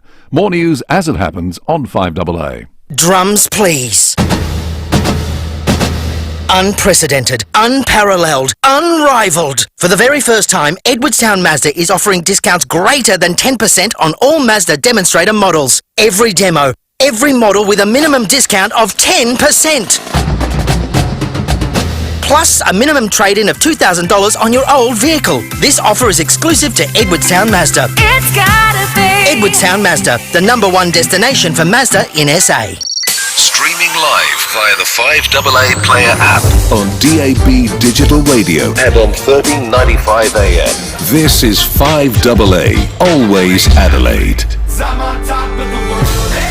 Visit your local Hyundai dealer for offers on a wide range of models. Don't miss out. T's and C's apply. David Penberthy and Will Goodies, 5AA Breakfast. 8 minutes after 7, good morning to you if you're joining us for the very first time on this Wednesday, the 24th of July. Sounds like a pretty reasonable day ahead. 20 during the day, then a little bit of rain later that'll peter into tomorrow and get things cooler, but another nice sort of July day in Adelaide, much like we had throughout the middle of yesterday. Coming up this hour on the program, Sean Fuster's going to join us. We'll go around the courts with Sean. Then Darren Coggan, who's presenting the music of Carole King and James Taylor tonight at the Adelaide Festival Theatre. Would be an excellent concert. That would be a lot of fun. Police Commissioner Grant Stevens coming up after 8:30 as well. I want to start our morning wrap in Paris because the Olympics are just a couple of days away. The vibe's not great, security-wise. It's got to be fair. It's now got to the point that we've got the federal government commenting. We've got to the head of the chef de mission from the Olympic team commenting. We'll hear from them in just a moment. But there's been a series of events now, It's starting with the 25-year-old Australian tourist who was reportedly gang raped just metres from Moulin Rouge on Saturday morning. That have a huge response in Australia, of course. And then this morning, 9 newspapers are reporting that 2 members of Channel 9's Olympic broadcast team have escaped serious injury after they were attacked during an attempted robbery on the outskirts of Paris yesterday. Have a listen to Christina Hearn reporting for 9 News on 3AW. 2 workers at Channel 9, they're in IBC, the International Broadcast Centre. So what that is basically a giant workspace, like a giant shed for all those rights holders to broadcast from. And they were 2 tech workers for Channel 9, and they were walking back to their accommodation not far in the northern part of the city, and they were attacked by a group. It was clear it was a robbery because they went for the backpacks. There was no weapon used, but there was quite a significant assault. The 2 workers managed to get away, but obviously it is, it's a worry. And how are they? They're okay. I understand they're actually back to work today, but obviously very shaken up by what's happened. It has been reported to police, and they're now investigating. So, young female tourist assaulted. You've got 2 members of the broadcast team attacked. You've got the head of the Australian Olympic team saying our athletes shouldn't go outside the village with their uniforms on. It is based off of the security advice that we've received and just ensuring the safety of our athletes. This is the games that they're really excited to go out, see their family and friends, and we just want to make sure that everyone stays safe and comes home safe. Home Affairs Minister Claire O'Neill was asked about all this on Sunrise this morning. I can tell you a lot of energy and resources and effort has gone in at the French end to trying to secure safety for people going to the games. I'd urge people who are watching to have a look at the Smart Track FIVEAA website if you are intending to head over to Paris. This is actually a really helpful, usable website that gives you some up-to-date safety information, and I'd just encourage people to have a look at that and make sure they're following the rules. Have fun and stay safe is my advice to people. I'm not sure what good the Smart Traveller website's going to do, and sort of logic. I'm just going to, on a whim, jump on a plane and head to Paris tomorrow. But those things are always a blancmange of sort of government speak anyway. Yeah, I always check the Smart Travel website. But to be fair, like it's a bit like when you sometimes get vague medical advice from a doctor, and they say, should I get this operation? They say, well, do you think you need it? You know, well, you're the doctor. Yeah. That's what the Smart Travel website looks like. I want to go to Mogadishu. I want a hard yes or a hard no. Yeah, and it'll say to you, you should reconsider travel. Like that's as strong as it ever gets. Yeah. It never says do not. Oh no, it does well, no, it says do not that. travel, but it's got to be an active war zone, basically. It says that about Myanmar at the moment. I know do not travel. That's true. I know someone who went there. For aid work, not for a party or a, you know. But generally speaking, it's not like, you know, real time. Don't go to this suburb type stuff. It is sad though. I mean, the whole premise of the games and the whole tenor of the opening ceremony is Paris, you know, internationally renowned as the city of love. But when you've got these sorts of warnings overshadowing on the basis of shocking behaviour by undesirables, it makes it a bit of a hard sell, doesn't it? Hopefully, you know, I think there is a phenomenon of the preemptive. Oh, it's going to be a disaster. Happens almost every Olympics, yeah. And more often than not, at the end of it, everyone goes, "Well, that was just fantastic." Yeah. So hopefully that'll be the case again. Yeah. The population in Australia might be surging, but the birth rate has plummeted post-COVID. KPMG have released some analysis of population and birth data. 26,110 fewer babies born in 2023 compared to 2021, a drop of 8.28%. That's pretty significant statistically. If you look in Adelaide, there's some specific state-by-state in Adelaide and Greater South Australia data. Adelaide dropped off by 4% from 2021, 15,440 births last year. The rest of SA had 3,790. That was a drop of 5% from the boom of 2021. It's not just an Australian phenomenon. Earlier this month, the UN released their world population projections, and they've brought forward the year they think the Earth's population is going to peak. It'll now be 2084. We are living around the time in Earth's history that'll be the most crowded. Yeah, it's all going to. We're sort of around for it right now. So those numbers, do they suggest that Aussies, people already living in Australia and this country, like by international standards, one of the most expensive on earth, housing and rent being the two biggest drivers of the cost of living squeeze right now, does it mean that people who are here are maybe delaying or even abandoning their decision to have a child, and all the growth is coming from migration from other countries that are cheaper? That's completely the case, and I tell you what, it's borne out when you look at the places where fertility has grown in the last 2 years. And it stands to reason, if you can only afford a place with 1 bedroom or 2 bedrooms, are you going to have 4 kids? Probably not. Yeah. The highest fertility rates, I won't even say some of these right because I'm not familiar with them. They're quite rural and regional. Gilgandra, Western New South Wales. In New South Wales, median house price $260,000. Jeez. Marawa in Western Australia, Tara in Queensland, North Stradbroke Island in Queensland, Canamble in New South Wales. Without going through it all, almost all these places have in common one thing: cheaper houses. And very remote. But that seems to be the deadly combination for Australia. High prices of expensive housing equals fewer babies. If any of our listeners are having this conversation, a little bit private, whether you're going to, embark on the miracle of creation, we don't need to go into all the gory details. But if it's something that people felt up for a chat about, just in terms of their forward thinking about when to have a child, how many children they're planning on having, because the point you made about the size of your house, unless we want to go back to the sort of 19th century, we had 4 kids in every room. It's unaffordable. Our man, the news hound himself, Andrew Huff, has sniffed out another perler this morning in the Advertiser. I had to read this twice because I thought, hang on, have we done this story before? It did feel kind of recent, didn't it? It turns out David Spears had another trip planned to Scotland because of another wedding. But would walk 500 miles an hour. He had to cancel, as it turned out. That's actually a sneak preview of David Spears' election jingle. He could walk out, that'd be sensational, It's wouldn't more it? than As 500 the Aqaba miles. erupts. It's actually, I would walk about 13,000 miles for, I think, the third time in a year. So he had, again, holiday plans to go to a cousin's wedding in Scotland. It was happening later next month. He missed, you might remember, most recently, the budget. Because he had a wedding to attend to, and everyone, well, I guess if it's a close relative, maybe. Well, he's been, because of internal pressure, according to Andrew Huff's reporting, and the prospect of an internal revolt, he's abandoned plans to go back to Scotland for yet another wedding. Andrew Huff, and I'll just read this little excerpt from his column. Despite Mr. Spears not making the trip, speculation around a leadership challenge and his poor decisions persist internally, party sources said.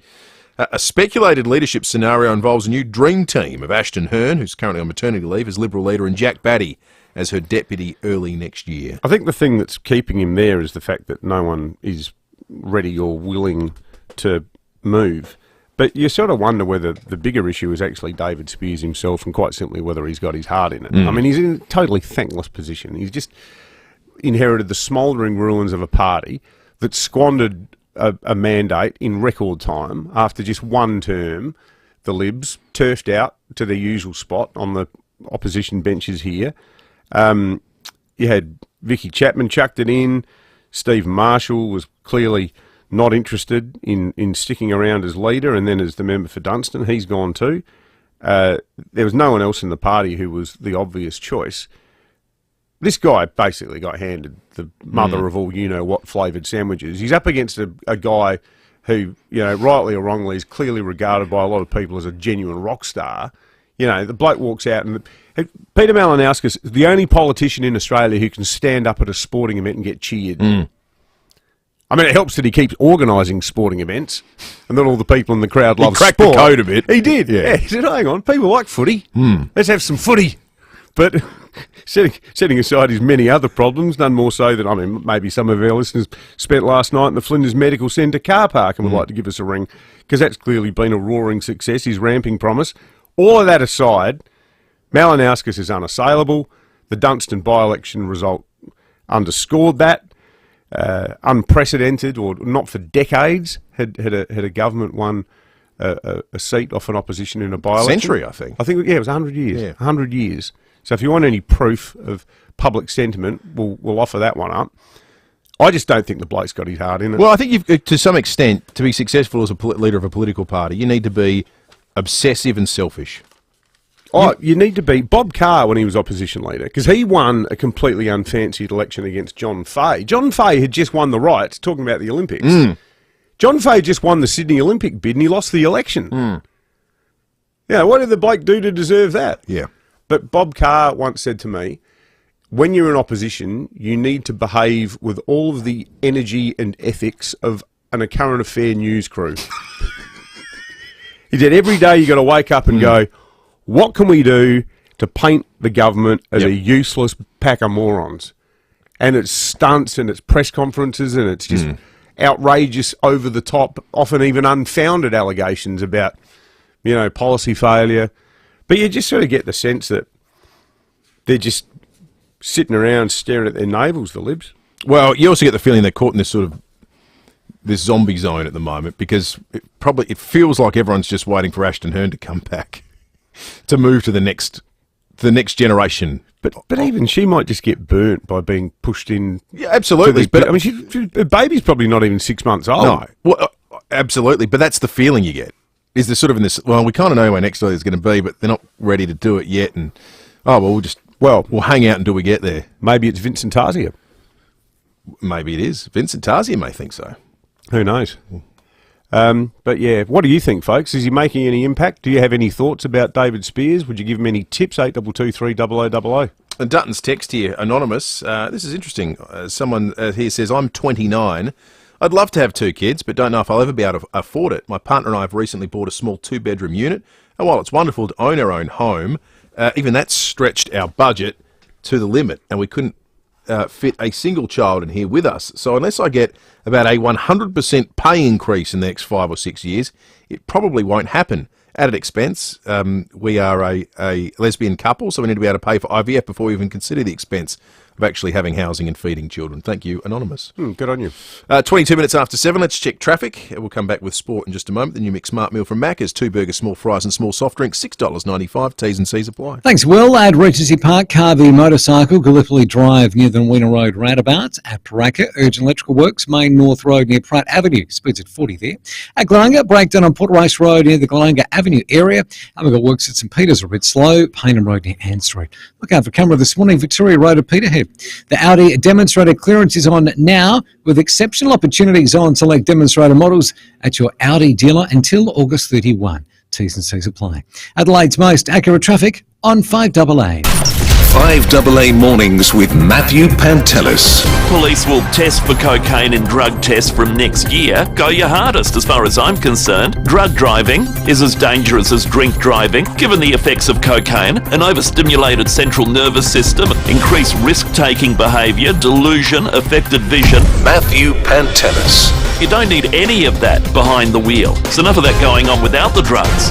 Weekday mornings from 9 on 5AA. Always Adelaide. It's a frightening thought, but what if you lost the capacity to manage your financial affairs?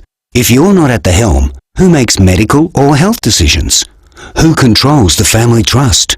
From the simplest to the most complex wills and estate plans, Donlan Lawyers will answer your questions and help carry out your wishes. For wills and estate planning, visit donlanlawyers.com. That's donlanlawyers.com. Hindmarsh Square, Adelaide, and Ocean Street, Victor Harbour. The biggest threat to your business isn't your competition, it's cybercrime. Cybercrime threats impacting Australian businesses large and small continues to grow year on year. One call to one solution will put your business in a safe place and save you from the devastating consequences of cybercrime. It's the smartest, most cost-effective business decision you'll ever make. Stay safe and protected. Get in touch with One Solution. onesolution.net.au, a Platinum Telstra partner. Now, picture this, soaring energy prices, but you have a plan. That's the situation we found ourselves in at home. Talking about the cost of living, we had some outrageous power bills and they weren't getting any better. We love to cook and the kitchen's always in full swing. The pool chews through the power, so when you're trying to keep a 100-year-old home cool in summer and warm in the winter, that definitely hikes up the bills. Well, NRG, they came to our rescue with an outstanding solution, including having a battery, which has been a game changer for us. If you're looking into solar, get in touch with the great guys, Michael and the team at NRG Solar. That you couldn't find a nicer and more professional bunch of people. Their experience and knowledge is second to none. Visit nrgsolar.com.au and make tomorrow brighter. For those whose pool is the main feature of their yard, Walco offer a special mesh cover to keep debris and leaves out, while making your pool area look stunning all through winter. Join the great cover-up and ask Walco about their stylish new mesh pool covers. Walco.com.au. Head south as the all-new GWM Cannon Alpha has arrived at Southgate GWM Renewable. Larger, smarter and gutsier than ever. Australia's first ever full hybrid ute with a combined 255 kilowatts and 648 Newton meters. Also available in a turbo diesel engine with 135 kilowatts and 480 Newton meters. All with 3,500 kilo brake towing capacity. Head down to Southgate GWM, 49 Main South Road, Renella. Know the news with Adelaide's 7 News. Don't miss Adelaide's leading news hour tonight at 6 o'clock.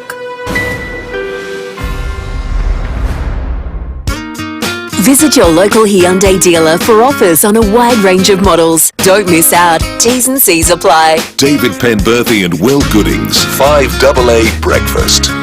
25 minutes after 7, let's check in with Jade Robber, who's out and about thanks to Dutton's, family owned and operated for 75 years, and they're easy to do business with. Good morning to you, Jade. Good morning, Will. Good morning, Dave. Now, police want our help to try and catch some bicycle bandits. 7 bikes were stolen from recycled bicycle sales on McGill Road in Beulah Park earlier this month. Now, the incident took place between 3 a.m. and 6 a.m. on Monday, the 8th of July. Now, the robbers forced their way into the shop by throwing a rock at the front window. Good news is there is CCTV vision and captures the crooks in the act. Police have the names and photos of the bikes, and I did a bit of a quick Google search this morning, and I can tell you these blokes have good taste in bikes because they're all going for around 4 to 10K, so very expensive taste. Police are calling on the public who might have any information on the break-in or the whereabouts of where the bikes might be to please contact Crime Stoppers. Now, guys, I am now heading down, after being in McGill, heading down towards Harbour Town because we are hearing that there is a pretty serious crash that's happened on Tapley's Hill Road involving five cars, a 5-car crash. So I am heading down there and I will bring you updates as soon as I arrive. But if you are in the area, probably try and take an alternative route because, it sounds like traffic's going to be quite nasty there for some time. That sounds pretty ominous. Sam's dad just telling me it sounds like northbound traffic is affected at Harbour Town. We'll check in with Jade when she gets there for more information on that one. Sports show last night. Campo was on. Always provides great analysis. Love hearing Campo's thoughts. Last night was talking about Ken Hinkley's halftime spray directed at the Port Adelaide midfield. Old-fashioned sprays. Ken had one at halftime. Have a listen. I was explaining to them I wasn't that happy with the way they were going as a collective, and I've built great relationships at this footy club with my players and all our staff, and you do it for those reasons, so as that you can withstand some direct feedback, and that was direct, and it was challenging for the group. But if you look through the reflection of the numbers in the second half, you'll find a really, really big response. It was a massive response. I love it. Tick. I'm fascinated with this whole that you can't be forceful in your we're playing a game that's aggressive and we need change of behaviour quickly. And sometimes the nicely doesn't necessarily get through all the time. Yes, the game's changed and this generation is a lot different in how they want to be coached, but there's got to be sometimes a level of urgency in a game to change behaviours. He gave a good spray in his time coaching too, Campo. Well, it's a question that goes beyond football, isn't it? I can remember about 30 years ago when we first had an HR department. They didn't have one when I started as a cadet. And then we had some workplace harassment training. And this sort of po-faced instructor was standing up the front saying, the following behaviours, to use it as a plural, wrongly, can constitute harassment. Shouting, swearing, and calling people names. And a colleague of mine, a senior guy, put his hand up and said, I'm just wondering, has our beloved editor done this course? And we said, not yet, why? And this guy said, well, he rang me up last night, called me an effing useless waste of space. And she said, we're not here to make jokes. And he said, no, I'm actually deadly serious. That's exactly what he said to me. Now, if you said that to anyone these days, you'd probably get arrested. They'd quit and they'd get paid out, probably for their life. But I reckon occasionally, if people clearly aren't doing their jobs, be they footballers or your colleagues, I don't know why you do not reserve the right occasionally, and when you've got a good relationship with them, to go, for F's sake, pull your fingers out, let's fix this. Especially in sport. It's physical exertion, you're running into each other. I reckon in anything. I mean, you don't want people behaving like pigs and boars and bullies. But occasionally, when clearly people are not performing at their best because they're slacking off or they're not thinking, I do not see why a bit of, robust and direct feedback has suddenly become, I can't work under these conditions. You know who gives a good spray? Our boss. Oh, I love his sprays. Quality sprays. I love it. Yeah, we're going to get one in a minute if we don't go to news. Yeah, actually, it's almost 7:30. All right. 5AA's Tech Talk with your host, Adelaide tech guy Richard Pascoe. Thanks to Harvey Norman Computers. Unfold your story with Galaxy AI on the new Samsung Galaxy Z series. The Galaxy Z Fold 6 and Z Flip 6 have big battery power for creating and playing. They both feature a slim dynamic screen that flips up or folds out. It has a new hinge, screen, powerful camera and Galaxy AI to drive on-the-fly language translation or edit photos. Pre-order the Samsung Galaxy Z Flip 6 and Fold 6 before the 31st of July and receive a $400 Harvey Norman gift card and 1 year of Samsung Care Plus valued at $229 via redemption. Prices start from $1,799 for the Samsung Flip and $2,749 for the Fold at Harvey Norman. Terms and conditions apply. Check out this great offer at a Harvey Norman store near you.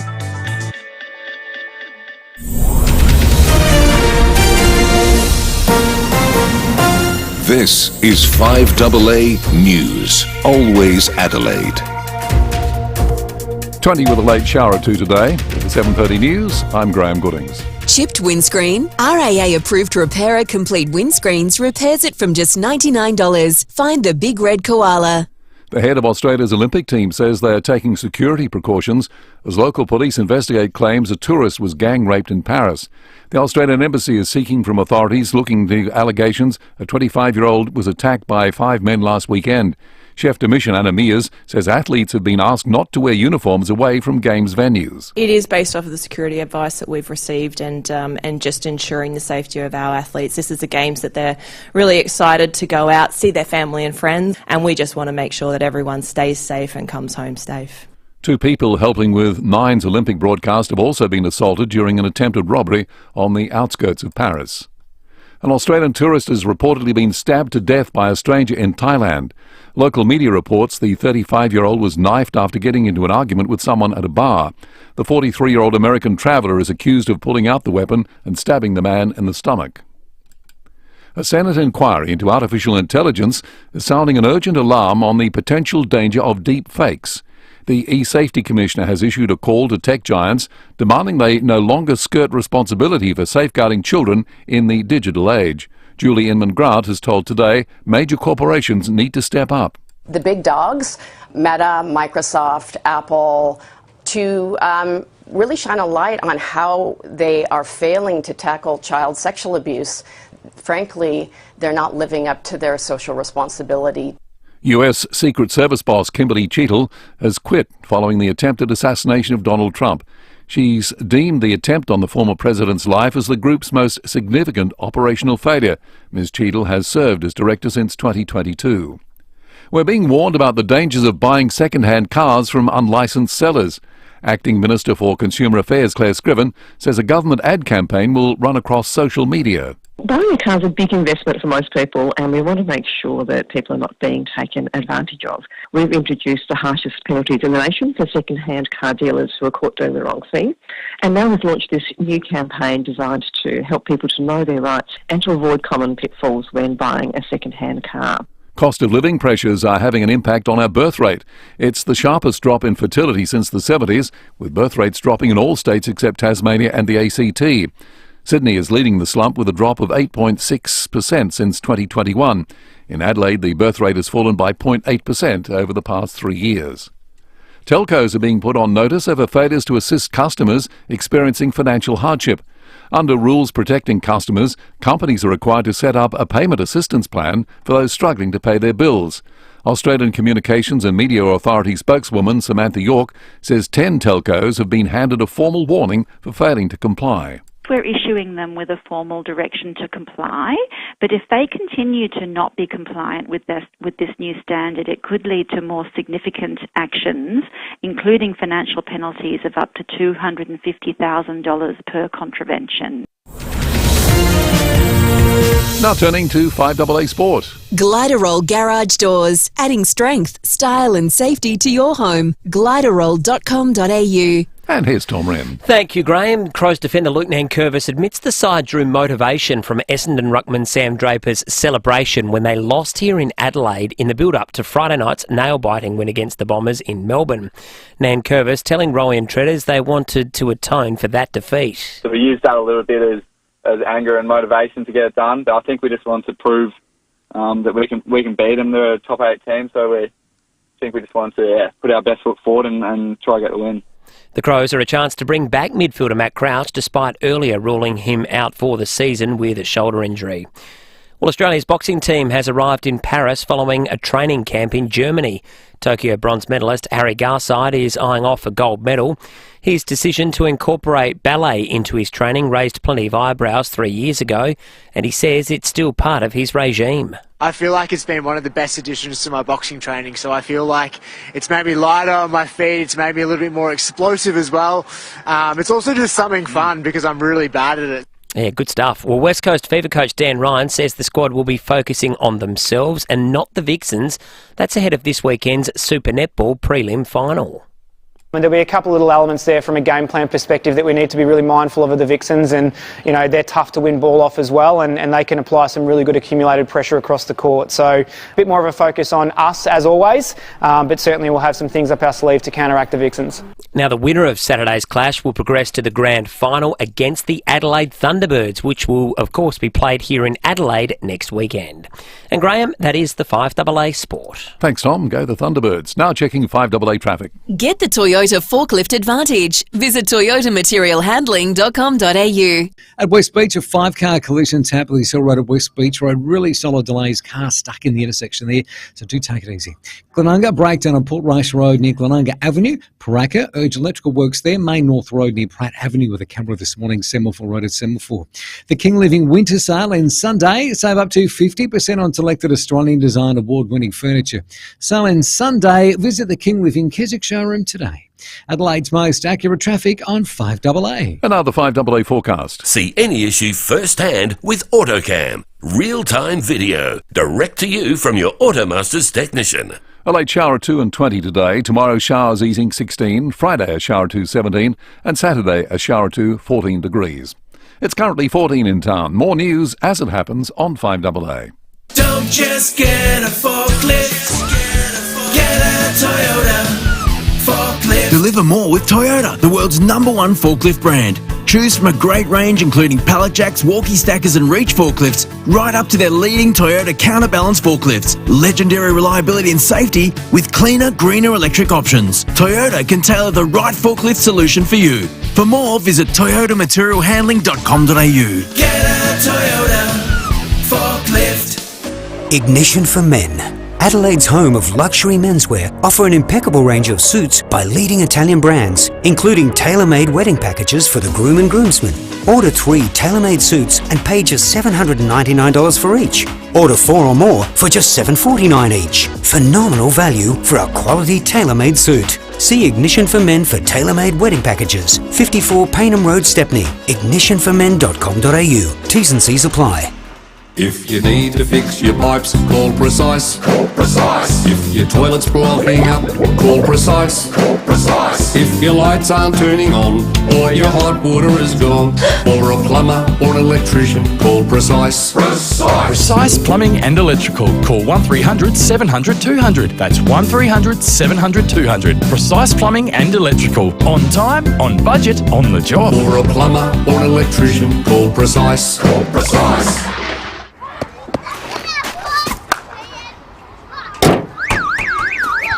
Damn, that hit my car. Don't stress. Dent Revolution will fix it. Dent Revolution? Why them? They made my car look like new with their paintless dent repairs. It's quick, RAA approved, cheaper than traditional dent repair methods, and they can come to you.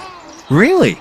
I like the sound of that. Dents happen, but we've got you covered. Visit dentrevolution.com.au and send us your dent photos to get a quick quote today. 5AA Breakfast is streaming live right now. To watch, simply head to 5AA on Facebook or YouTube.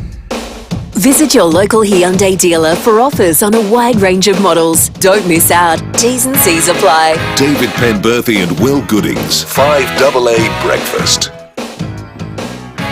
21 minutes to 8. Lots of texts coming in about the crash on Tapley's Hill Road near the OTR by the airport. Lots of people caught up in the flow-on effects of that. Jade Robin's heading to the area, so we're going to get a report on precisely what's happened and what will come from here from it very, very shortly. So stay listening. If you're stuck in the traffic, Jade Robin will have an update on what's happening further up the road imminently. First, though, it's Wednesday morning. It's time to go around the courts. It's time to go around the courts with Sean Fuster on 5AA Breakfast. Good morning to you, Sean. Good morning, Will. How are we all? We're good, thanks, Sean. He's back. Hello. Oh, good to be back, mate. I missed you, but back Dirty in the chair. Stop out. Having Welcome a good back. time. Yeah, no, the old long service leave, when they dangle that in front of you, it's hard to say no. But No, very true, especially when you get to our vintage. Yeah, I know. Exactly. Hey, Sean, we alluded to this story yesterday. I must admit, I read it when I was on leave, and I thought the way you wrote it was very humane and thoughtful. But I still think, and I reckon a lot of people would have the same reaction. It invites the question: what price do you place on a young life, doesn't it? It really does, and it's interesting that you say that because that was something that Judge Joanna Fuller actually talked about herself when talking about the case of Rakina Rossi. This is the situation where a woman was driving her family from one place to another on the York Peninsula on a school holiday trip. She turned around, she looked in the back seat to make sure her son and her stepson were wearing their seatbelts. In that moment, she lost control on a sweeping bend, overcorrected, rolled the car down an embankment, and tragically her son Damon, who was 9 years old, was ejected from the car and died as a result of his injuries. But the other factor that's in all of that is that Ms. Rossi was a recreational user of methamphetamine. And while she hadn't taken meth immediately before driving, she had taken it at such a time that it was still in her system, and therefore she'd overcorrected and overcompensated, likely due to the effects of the drug in her system. So when Judge Fuller was sentencing, one of the things she emphasised was you don't sentence to weigh up the value of a human life.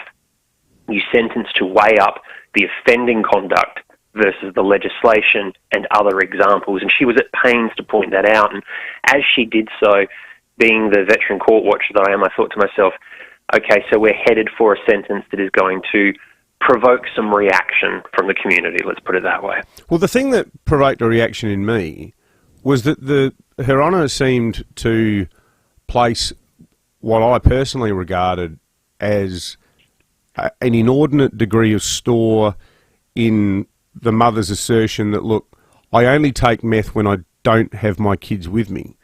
You know, and that was almost seen as a feather in a cap. It was seen as almost a responsible way to use the drug, wasn't it? Yeah, exactly. And however, the evidence showed that even though she hadn't sort of taken meth that morning, it was still in her system, and it was in her system enough with a background of continued and repeated use to have affected her cognitive abilities. So on that basis, I think you've failed as a parent. Well, even beyond that, and I'm going to take this out of the parent realm for a minute, because as you guys know, Daniel and I have actually been doing death by dangerous driving on Just Lawful these past couple of weeks, and we'll continue to do so this week. If you remove from that situation the concept that the victim was the child of the offender, and you look back over previous death by dangerous driving sentences, I've seen 19-year-old men who have been using weed, killing their best mate up against a tree in a death by dangerous driving, and go inside for 3 years, regardless of the fact that the dead boy's parents are begging the court not to jail the driver, saying it would be like taking a second son from us. So it's like the mother-son relationship in this one, and I understand that the courts say every case must be judged on its own merits, but the mother-son aspect of this case has assumed primacy over the drug taking and the conditions that lead to the charge of causing death by dangerous driving. And that's where Her Honour said, no fine I impose will ever match the grief and the guilt that you feel on account of your actions. But then... And look, that's indisputable. That's indisputable. Sure. But I say that 19-year-old boy that killed his best mate is going to feel that grief for the rest of his life as well. You know, he's taking the life of his best mate. Making the bond just $50, I think in a sort of almost a sense of good taste, it would almost have been better to say, I'm not going to impose a financial penalty at all, and to just say it's a zero bond, because $50 itself does invite the question the judge was trying to avoid, which is what price of life? Yeah, and I don't know whether the legislation, I have to take this as a question on notice, I don't know if the legislation does allow a magistrate or a judge or a justice to impose a $0 bond. It might be that there has to be some monetary amount, but here's my thing. Bonds are only ever paid if bonds are estreated. You only ever pay the bond if you screw up and go back to court. If someone is seen to be someone who is not going to be an offender ever again, there's little to no risk of reoffending, why are we not seeing bonds that still have significant amounts of money attached to show the fact that we take the risk of recidivism seriously? Yeah. We go all the way back to the Nima case where it was that $100 bond for shooting the newsagent in the eye, and Adelaide rightly lost its mind over that. $100 as a bond is not a significant deterrent factor. No. $50 as a bond is not a significant deterrent factor. I don't see why, and I've never understood why courts don't say $2,000, $5,000, $500,000 bond, whatever, as a way of saying we have shown you mercy and we understand the individual circumstances of your case. But if we see you again, if you prove us wrong, if you take advantage of our mercy, you will suffer the consequences. Well, I would have thought in a case like this, I mean, crikey, she's killed a kid. You know, if ever you do anything like that again, like I think at the very least, you should face a penalty that means you're going to lose your house or something, like $500,000 like you alluded to. And again, the idea of a bond is that that's a thing that hangs over your head. It's a consequence. Something Daniel said on an episode that we've recorded that you guys won't have heard yet is that when children do something wrong, we punish them by taking something away. In cases of death by dangerous driving, there needs to still be some form of consequence, even when mercy is required. And I don't think anybody can argue that mercy is required in the courtroom mathematics of this particular case. I'm not saying it should be the primary consideration, but it's definitely a consideration, more so than some other cases we've talked about. But there's no reason to completely remove any sense of consequence from the actions if there is a repeat, when you know in this case the driver is a recreational user of an illegal drug. Yeah. Great stuff as always, Sean, and you'll be surprised to hear that you won't be surprised to hear, rather, there's a mountain of commentary about it on the Duttons text line, none of which we can read. Yeah, I was just thinking, I'm not sure any of it's... The sentiment won't be of a surprise to anyone. No. Suffice to say, people are upset about the signal that this sends and the way in which drug use is being treated. Yeah. The arguments around drug use, how they're being accepted by courts. Sean, thank you. If you want more on the death by dangerous driving discussion and debate, because it's a wider one, and I mean, the idea that there's anyone out there who's just using a bit of meth in their spare time and holding down a normal job and being a fully focused parent is laughable. Highly functioning meth user. Yeah, Not a phrase highly you hear. functioning meth user. Yeah. You can check out Just Lawful, the podcast, for more information. I think a highly functioning anything is a misnomer. I mean, you know, people say, I'm a high-functioning alcoholic. Like that Rod Butters guy, that bloke who was the St Kilda president who sacked Blighty. He admitted latterly that he thought he was a high-functioning alcoholic. The reality was he was just an alcoholic. Feels like the kind of moniker that people with an addiction give to themselves, probably not their colleagues, co-workers and family. Yeah, exactly. You know, like Ellis, the cokehead in Die Hard. We all know how that ended up for him. That's exactly right. Am I right? Let's check traffic. The new McSmart meal from Macca's. 2 burgers, small fries and small soft drink, $6.95. T's and C's apply. Thanks, Will. 5-car collision at West Beach. It's on Tapley Hill Road at West Beach Road, just at the intersection there in front of a harbour town. Monster delays avoided if you can. Greenfield's another smash. Port Wakefield Road near Globe Derby Drive. And a breakdown to look out for this morning at Glenunga. Port Race Road near Glenunga Avenue. Getting busy at the moment. Anzac Highway heading into the city at Ashford with a camera Fletcher Road at Birkenhead. The Woolworths online super sale is on now, up to 50% off new products every week until August 6. Shop woolworths.com.au. Exclusions and T's and C's apply while stocks last. Adelaide's most accurate traffic on 5AA. Pressure washing your entire home, driveway, pavers, retaining walls and windows is way easier than you think, but not if you do it yourself. Forget that. Call Freshfront, Adelaide's #1 rated pressure cleaning company, making tired homes and businesses look new again. Freshfront are trained to clean just about every surface safely, so no damage. Freshfront work harder than anyone to ensure your satisfaction or your money back. Visit freshfront.com.au. Looks like new. I'll grab a few people I know. We'll mark out some places to go. There's no invitation, just a destination, and that's the best freedom I know. Jump in the Jayco. Jump in the Jayco. Yeah, that's the best freedom I know.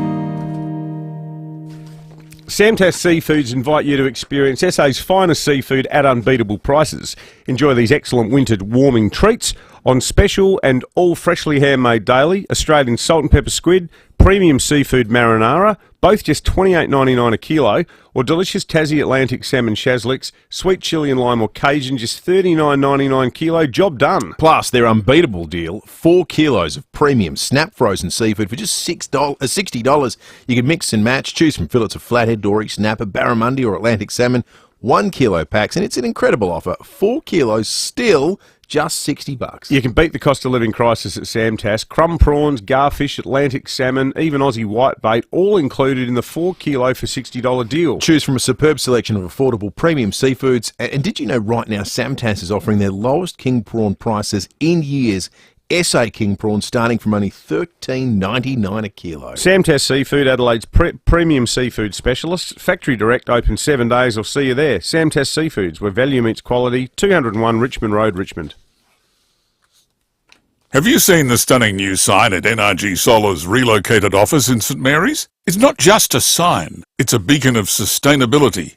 As leaders in solar solutions, NRG Solar's commitment to innovation shines bright. Their new warehouse is fully stocked with a stunning range of wholesale solar and battery equipment. See it for yourself, 1275 South Road, St Mary's, or visit nrgsolar.com.au for a sustainable future. That's nrgsolar.com.au.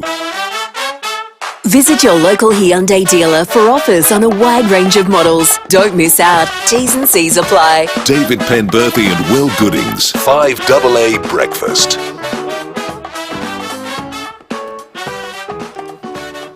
8 minutes to 8. Big show at the Adelaide Festival Theatre tonight. I reckon we'd have a stack of listeners getting along to this. The music of Carole King and James Taylor, a couple of iconic singer-songwriters, presented by Deborah Conway and Darren Coggan, who joins us now on 5AA Breakfast. Darren, good morning to you. Good morning. How are you guys? We're good, thanks, Darren. I've got to say, this as a musician, you must just be licking your lips at the prospect of getting into this catalogue of song, because I read a lot of our listeners in their 60s and 70s. I think every single person in South Australia almost would have had a copy of Carole King's Tapestry in their LP collection in the 70s. Oh, absolutely. Look, that album particularly is, I think it's in the top 10 highest selling albums of all time. I think it's sold on its own like 80 million copies or something. It's crazy. And, you know, these songs of Carole King and James Taylor they'll outlive us all. They'll always be part of the music conversation, and as you said, it is a real gift to be on stage celebrating these two artists, and with this incredible catalogue of songs from James Taylor and Carole King. It's a dream. It really is. So we've thoroughly enjoyed. You know, you're hearing everyone singing along. Yeah. It's just great. I mean, all these songs are really quite personal to the people in the audience, the people that love them. You know, they're very much kind of like bookmarks in their lives. They can, you know, you can identify clearly chapters in your life as a result of these songs. So to look out there and see them closing their eyes and singing along and reflecting on all of that, it's a really beautiful experience, and we can't wait to be there tonight at the Festival Theatre in Adelaide. One of the great theatres in Australia. It's going to be great. Do you know, mate? How did James Taylor and Carole King become friends? Because I know James Taylor's from Chapel Hill in North Carolina, because there's a bridge named after him there. Yeah. But Carole King, she's not a Carolina girl, is she? No, they met. Well, they met through performing. They met in Los Angeles, and Carole was actually James's piano player. Would you believe it? Like in the band before she was Carole King, the superstar. Yeah, right. And so they were mates. There was never anything kind of romantically linked between the two of them. But their careers, they cut their teeth at the same time. They played all these great sort of legendary shows at the Troubadour, and really became the king and queen, if you like, of the singer-songwriter era. You know, they were the two right at the top of the tree, and really, to be honest with you, ever since have paved the way for so many artists in that genre. So, they've just been great mates. And Carole, obviously, I think they empathise a lot with each other as well. I mean, James is quite well documented, had a lot of addiction issues in the earlier part of his career, and Carole was really there for him as a friend. In fact, the song "You've Got a Friend" was written for James by Carole as a way of reaching out to him and saying, "Hey, you're not on your own. You know, reach out. Let's get through this." So she was just been a really dear friend, and vice versa. I think James has been there. Carole has had like 4 marriages or something, so I think he's been there for all of that heartache, and out of all of that turmoil, I guess, has come some of the most memorable songs of all time. Yeah, absolutely. Well, you and Deborah Conway, I got to say, working with Deborah, I was a massive Do Re Mi fan when they came out, and all the solo work's been superb too. So it'll be a great show, and it's on tonight at the Festival Theatre. Good on you, Darren. Darren Coggan there, the music of Carole King and James Taylor. I'm trying to remember. Help me out, folks. Who's got the James Taylor record? I can't remember the title of the record. Is it his first record? But the cover of it, there's a photo of him, and for some weird reason, he's using a welding kit or something. He's holding a welding mask, and he's sort of leaning forward. Someone will know. Someone will know. 0480081395. The good news is there are tickets still available to the show as well at the Festival Theatre tonight. So if you're at a loose end, you're looking for something to do, or you love Carole King and James Taylor. Do you know the song You're So Far Away by Carole King? Yes. Excellent song, isn't it? Yeah, absolutely. Tonight, you can get tickets and get along and see what will be a wonderful show. One of the most extraordinary stories in the news cycle this morning comes to us from South America, where sharks captured by not captured by researchers, captured by fishermen accidentally. So professional fishermen, sometimes you fish and you're reeling a shark. 13 of them were bought by local Brazilian researchers. They bought them from the. They bought them. Yeah, they bought them from the researchers. Sorry, from the local fishermen, and did some.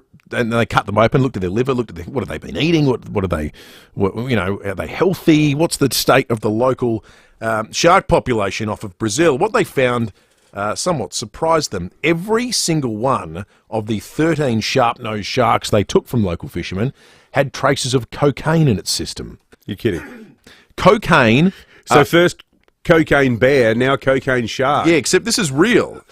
The concentration of cocaine was as much as 100 times higher than had been previously recorded in other marine animals. So with this comes a slew of concerns. They don't know how they got in the system. There's a couple of different theories. Well, wouldn't it just be from all the, all the drugs that are shipped and flown up, what stuff being tipped overboard or that's chucked one. into the harbour, and the sharks have just been seeing these packages and going, I'll have a bit of a go at that. That's one. One theory goes to the environmental damage, the collateral environmental damage that goes with a roaring drug trade in the area, things going overboard, things deliberately being stuck to buoys and so forth. Couldn't it also be trace water, like when they're producing the drug? The other flows out to sea. Drug labs is is a secondary theory, and the third is that there's just so much of this this drug expelled in sewage that's made its way into the water, and it's now prominent in the shark systems. Either way, they're saying it possibly leads to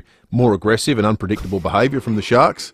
It does sound like something out of a B-list movie in Hollywood. It sounds like the Sharknado 8, Colombia. Cocaine shark off of Rio de Janeiro. All these sharks were found. They had two compounds in their body, both cocaine and the presence of the chemical the body creates to get cocaine out of your system, which suggests that it had both been recently ingested and over a longer period of time as well.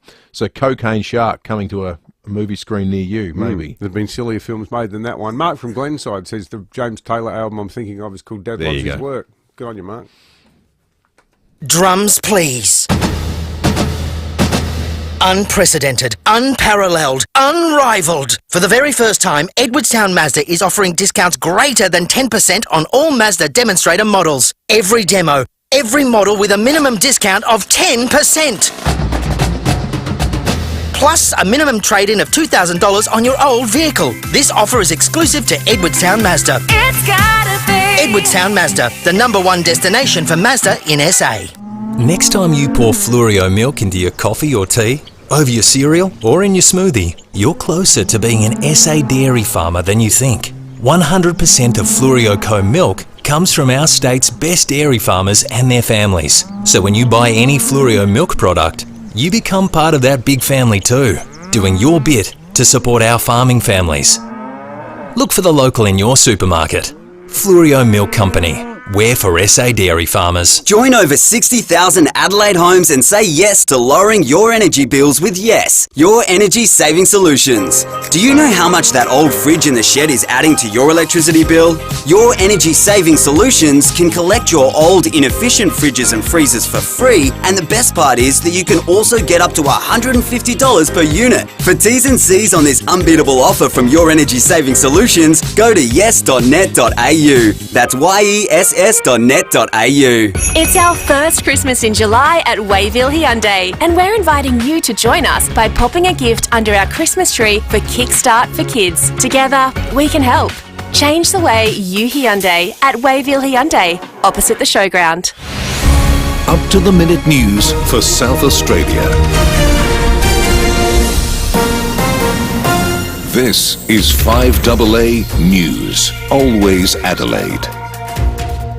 A late shower at 2:20 today with the 8 o'clock news. Good morning. I'm Graham Goodings. Make RAA-approved windscreen repairer, Complete Windscreens, your insurer repairer of choice. Visit completewindscreens.com.au. We could soon be hit with higher power bills as the cost of producing electricity rises. Gabriel Hodson has more. Australia's transition to renewable energy is under the microscope as a new report shows it's costing 23% more to keep the lights on. That is an average of $133 per megawatt hour. The Australian Energy Market Operator says there's been a spike in demand during the June quarter during an unusually cold winter on the eastern seaboard, and it's been worsened by a low supply of renewable energy. A so-called wind drought has seen wind farm output down 20%. It's the lowest level in 7 years. All up, wind contributed to just 12% of power generation and gas more than 70%. A bus driver has been reported for running a red light in the city last night. It happened at the intersection of West Terrace and Goodger Street, narrowly missing several cars which were turning right. The 58-year-old Merino man's been reported for driving in a manner dangerous and driving without due care. He'll face court at a later date. Another motorcyclist has been caught at extreme speed, this time near Woomera.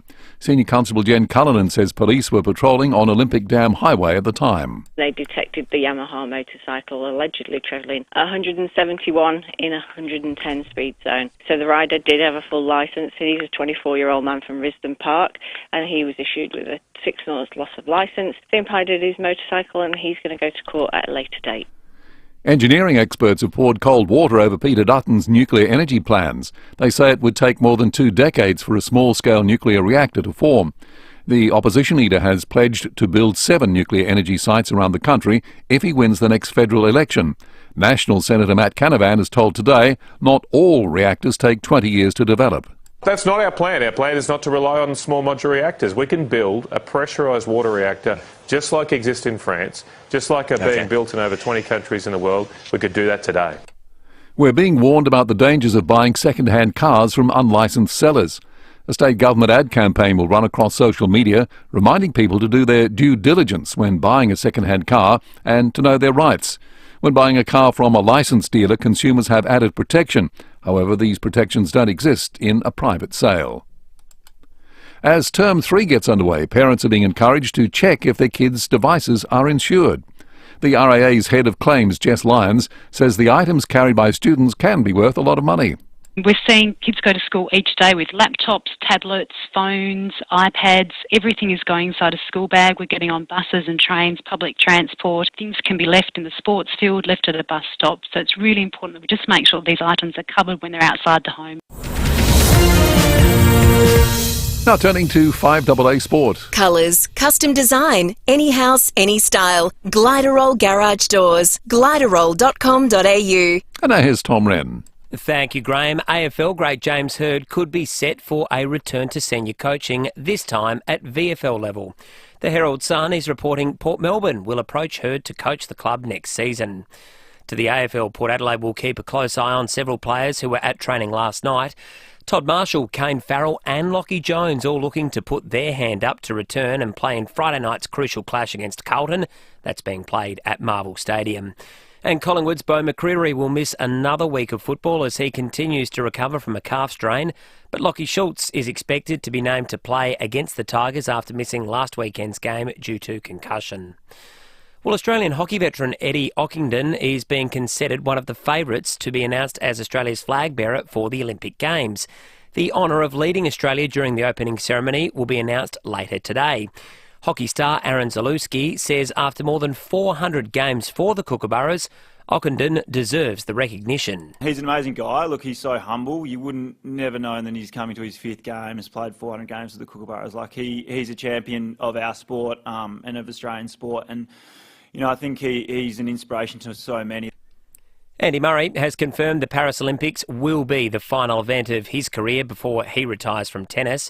Meantime, Alex de Minaur has arrived in Paris and is hopeful of playing at the Olympics, and that's despite the hip injury he picked up recently at Wimbledon. And in some soccer news to finish, Adelaide United has recorded a comprehensive 8-1 friendly win. That was against Cumberland United in a pre-season hit-out last night. And that's the 5AA Sport. Thanks, Tom. Now checking 5AA traffic. Get the Toyota Forklift Advantage. Visit toyotamaterialhandling.com.au. G'day there at West Beach. Horrendous 5-car collision at the moment. Smack bang in front of Harbour Town on the intersection of West Beach Road and Tapley's Hill Road. Monster delays. Avoid that this morning if you can. Greenfields, another collision. Port Wakefield Road near Globe Derby Drive. And a breakdown causing delays to Glenunga. Port Race Road near Glenunga Avenue. Got a camera too. Fletcher Road at Birkenhead. The new Isuzu D-Max with refreshed styling and updated tech. It's reinvigorated and ready for life. Visit your local Isuzu ute dealer today to discover the range. Adelaide's most accurate traffic on 5AA. And now the 5AA forecast. See any issue firsthand with AutoCam. Real-time video, direct to you from your Automasters technician. Heading for 20 today with a late shower or two. Tomorrow showers easing 16. Friday a shower to 17. And Saturday a shower to 14. Currently in town it's 14 degrees. More news as it happens on 5AA. At CMAX Clinical Research, we're on a mission to revolutionise healthcare. By participating in a clinical trial, you can help pave the way for a potential treatment for primary biliary cholangitis. If you're aged 18 to 65 and generally healthy, you could be eligible for this CMAX study. Upon your successful participation, you'll be paid for your time and commitment to help advance medical research. See if you're eligible today. Log on to cmax.com.au and look for the PBC study to find out more. You can do just about anything online. Shop, meet new friends, watch reruns of your favourite TV shows or movies. But there's one thing you should never do online, and that's your will. From the simplest to the most complex wills and estate plans, Donlan Lawyers can answer your questions and help carry out your final wishes. For wills and estate planning, visit donlanlawyers.com. Hindmarsh Square, Adelaide, and Ocean Street, Victor Harbour. Streaming live via the 5AA Player app on DAB Digital Radio and on 1395 AM. This is 5AA, always Adelaide.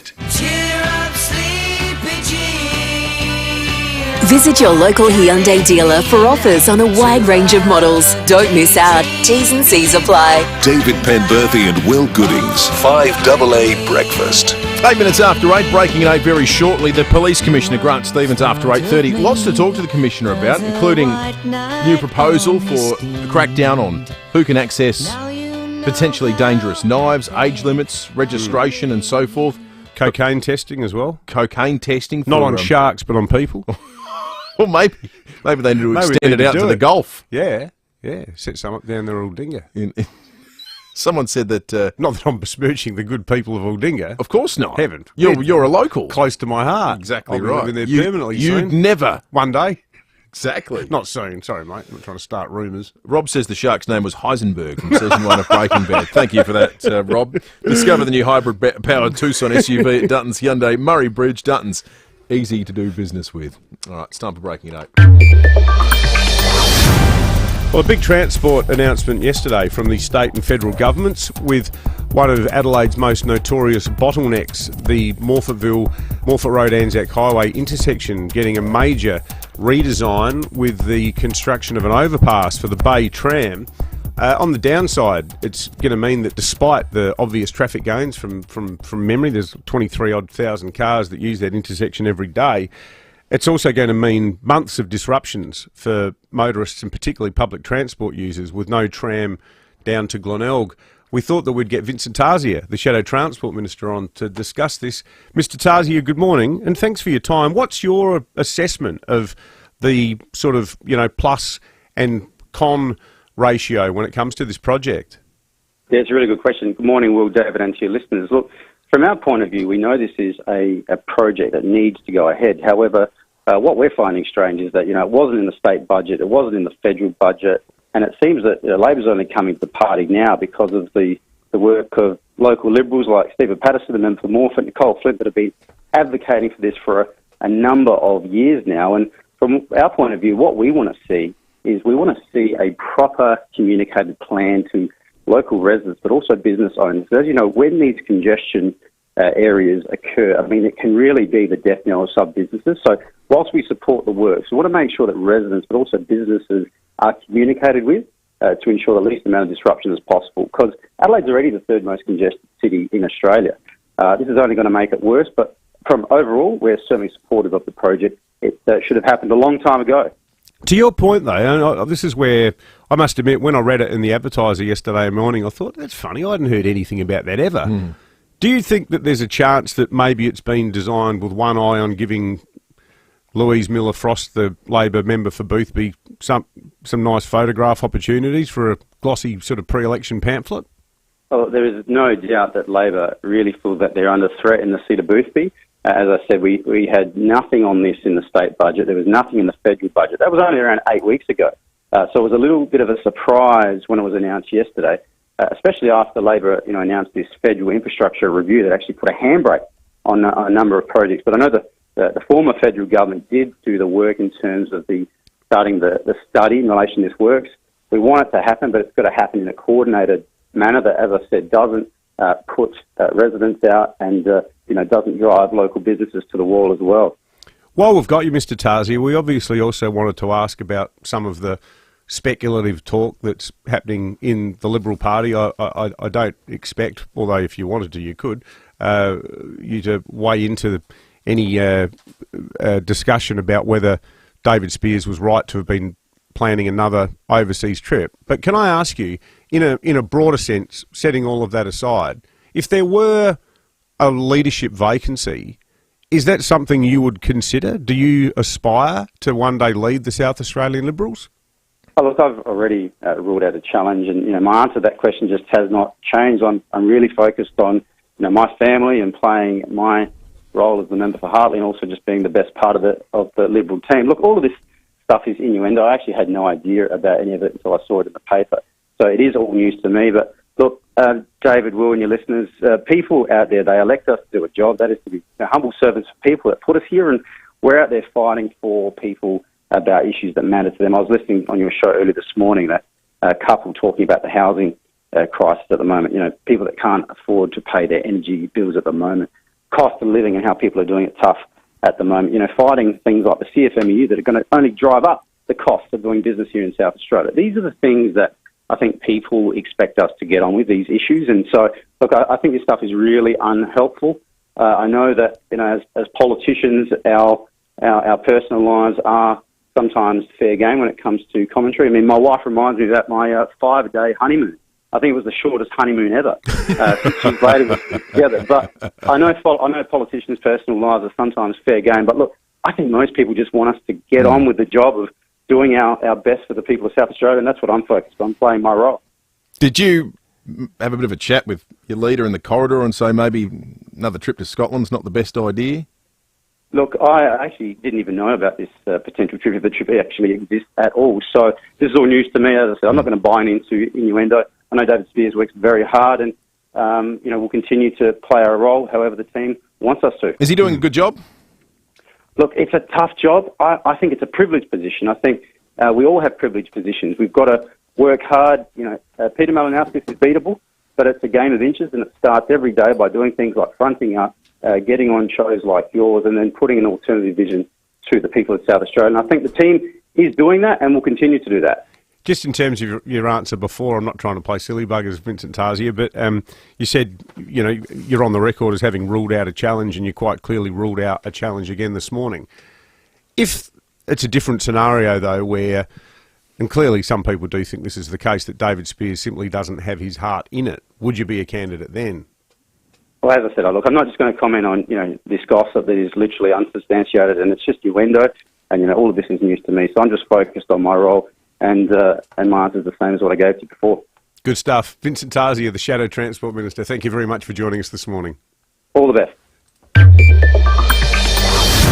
Well, let's be honest, that was a bit of a journalistic fishing expedition, wasn't it? Didn't quite get the answer we were after, but we thought we'd have a crack anyway. Good points about the Morphettville overpass, though. Yes, that's going to affect a lot of people. That's right. The kind of thing you talk about when you're in Adelaide, If I was leader, I'd get the trams running on time. All right, let's check traffic. The new McSmart meal from Macca's. 2 burgers, small fries and small soft drinks. $6.95, T's and C's apply. Thanks, Will. At West Beach, nasty 5-car smash causing monster delays on Tapley's Hill Road. Delays back to Anzac Highway at the moment. That smash is on Tapley's Hill Road, just in front of Harbour Town. Avoid that at all costs this morning. Glenunga, broken down truck on Port Rice Road near Glenunga Avenue, and slow at St Peters for works, Paynham Road near Ansbury. Got a camera too, Semaphore Road at Semaphore. Fast food shouldn't slow you down. That's why Sombrero use only the freshest ingredients, which means it doesn't just taste good, it leaves you feeling good. Sombrero. Feel good mix. Adelaide's most accurate traffic on 5AA. Give us the tea, Adelaide. If you're building or renovating, your first choice should be visiting the Smeg showroom at Debney Distributors. Taste the difference with Smeg. At a rumour for us, big or small, we're all ears. We can give you a fake voice, certainly give you a fake name. Make sure your identity is completely concealed. All you need to do is provide us with a bit of a whisper, some inside intel, something you can tell us about what's going on in your neck of the woods or around town. And we've got that mixer. Ferrari red mixer. It looks like a Ferrari, doesn't it? It goes like a Ferrari. Goes like a Ferrari. It's the Ferrari of mixers. It's the Ferrari of mixers. The Smeg mixer. Both Italian, aren't they? Yeah, beautiful design. Absolutely. Looks magnificent. Give us a rumour and we'll give it to you. 8223 0000 the number. The 5AA Sports Show. Stephen Rowe and Tim Jennifer. Melbourne's Clayton Oliver, since returning from, a long layoff. He hasn't hit his All-Australian form, has he? No. But at his best as a tall middy, All-Australian, multiple premiership player, best and fairest. He is a superstar. As good as any. Yes. But Would your club look at him? The 5AA Sports Show. 100%. Yes. I am all in.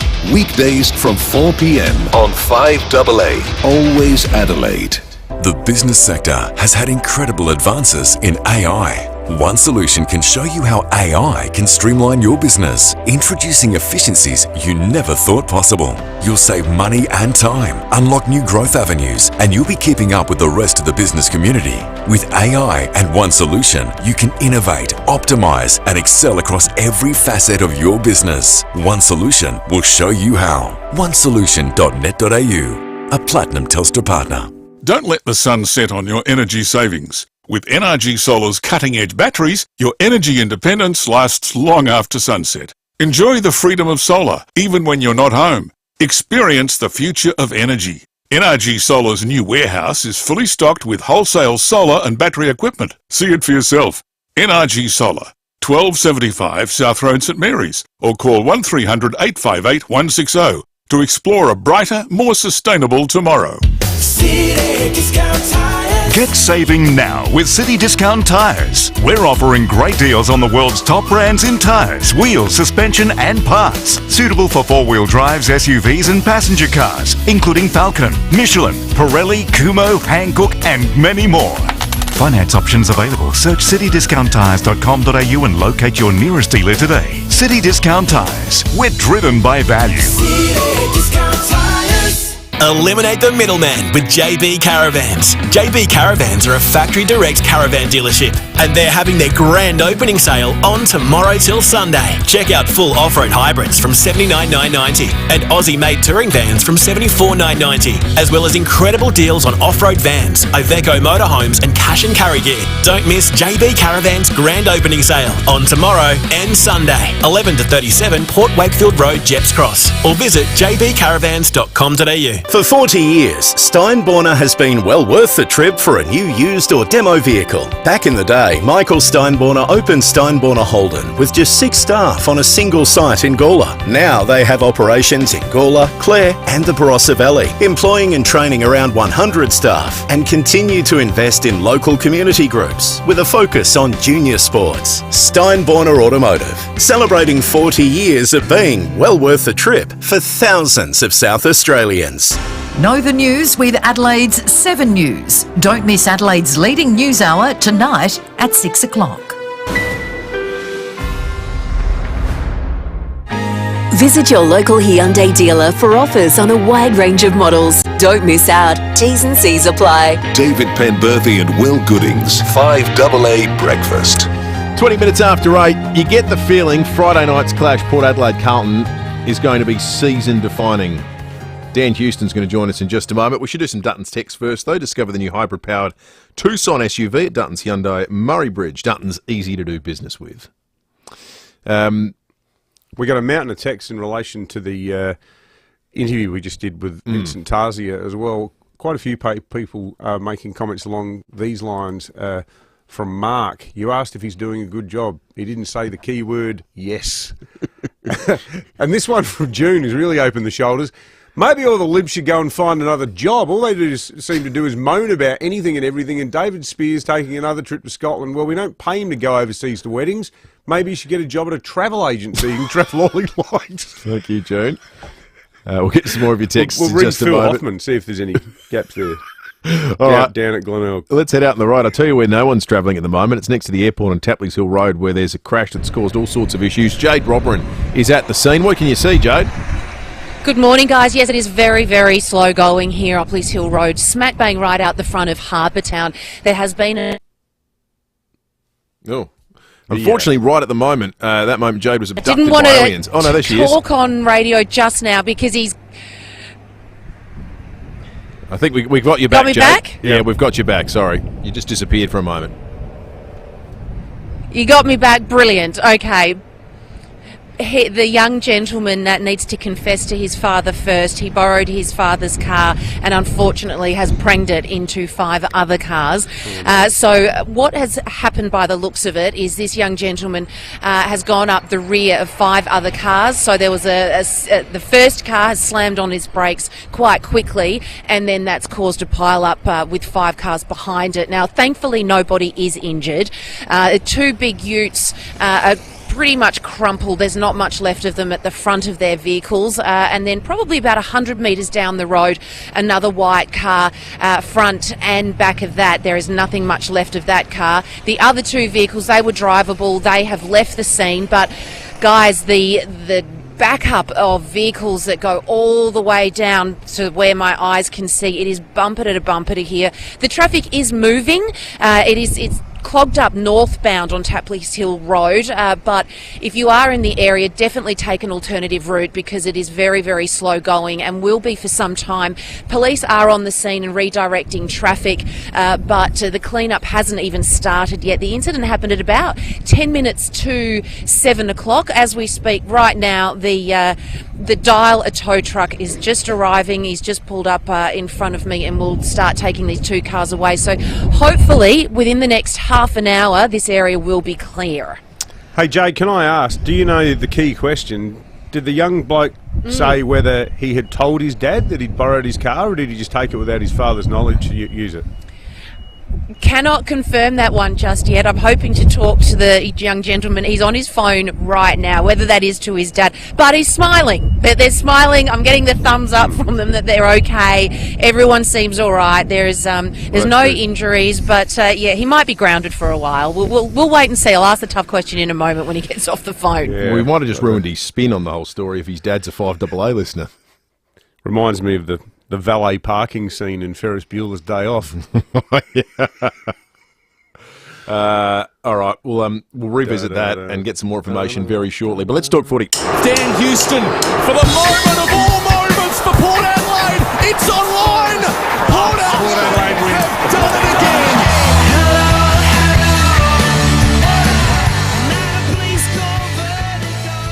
Well, as we just said, season-defining clash against Carlton this Friday night.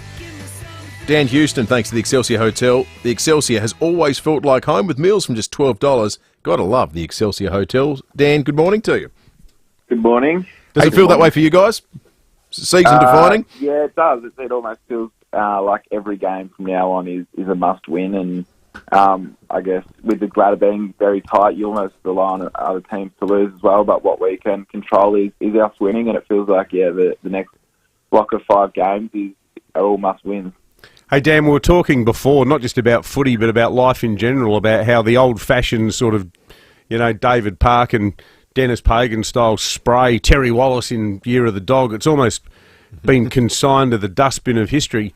How good was Ken's spray at halftime last week? Well, I was up at the back sit upstairs in the change room, so I couldn't actually see it, but I could hear it, and it went for a good 30 seconds. But yeah, it obviously worked. It got a good reaction from the boys after half time. Where was that one on the Ken scale of sprays, Dan? Is that a 10 out of 10 for Ken, or has he got more in him? I reckon that's the loudest I've heard, and probably the longest. But they don't happen these days anymore. But it was obviously warranted at midfield. He felt like he could have worked a little bit harder, but obviously gave him a little bit of a clip, and they came out after half time and performed. But he made a good point in his press conference, I thought, which is he's got a really good working relationship with his players, and there's mutual respect. So when you have, what is generally a nurturing and positive relationship, if you think people aren't putting in, you should reserve the right to tell them in no uncertain terms from time to time. Yeah, I think he's put it well, and because we don't cop sprays anymore. When you do, you are put on notice, and I think you get a better reaction when you use it at the right time rather than using it every week or every second week. Totally. Confession time, Dan. You said you need to win every game from here. Have you been on the ladder predictor on AFL.com yet? I've been on the ladder predictor, but every week it just gets tighter and tighter, and if you win, you can go almost to second, and if you lose, you can drop to 12. So, it's getting crazier and crazier, and then percentage comes into it too. So, if you win, you got to make sure you win big, and if you lose, you got to make sure you don't lose by too much. So, it's going to be a really good challenge to see how it all unfolds. Your teammate Willem Drew celebrates his 100th game this weekend. He's got a universally high approval rating amongst Port fans, and rightfully so for the dirty work he does and the way he applies himself each and every week. What impresses you about your teammate as we get close to his 100th? Yeah, the best thing that I love about Drew is, just his reliability, and, he's a team-first player and does all the roles behind the scenes to make, other players look good. And he's a really valued member of our footy club because of that, and just the bloke he is. He's a ripping bloke, and for him to play his 100th after a few injuries early on in his career is a credit to him and his professionalism in getting over that and turning into a really quality AFL footballer. Your game Friday night, so you'll have, after your game, the Olympics opening ceremony is just a couple of hours later. Are you the sort of person that dives into the Olympics, or are you still watching footy this weekend? I didn't know about that. I reckon I'll watch it, but I don't like watching all the basic stuff. More into like the whitewater rafting and the stuff that you don't usually see on TV too often. So I'll tune in for that, and then probably watch a few games of footy as well, I think. All right. Do you reckon we should get AFL up as an Olympic sport one day, Dan? How do you reckon we go against all those other countries? Yeah, I don't know. I reckon we would have to be the favourite, wouldn't we? Bold prediction. Yeah. Well, all the best. Friday night, huge game. On you, Dan. Entire AFL world will be watching this one, and we'll catch you next week. Cool. Thank you very much, fellas. Cheers, Dan. Dan Houston, thanks to the Excelsior Hotel. It's always felt like home with meals from just $12. Gotta love the Excelsior Hotel.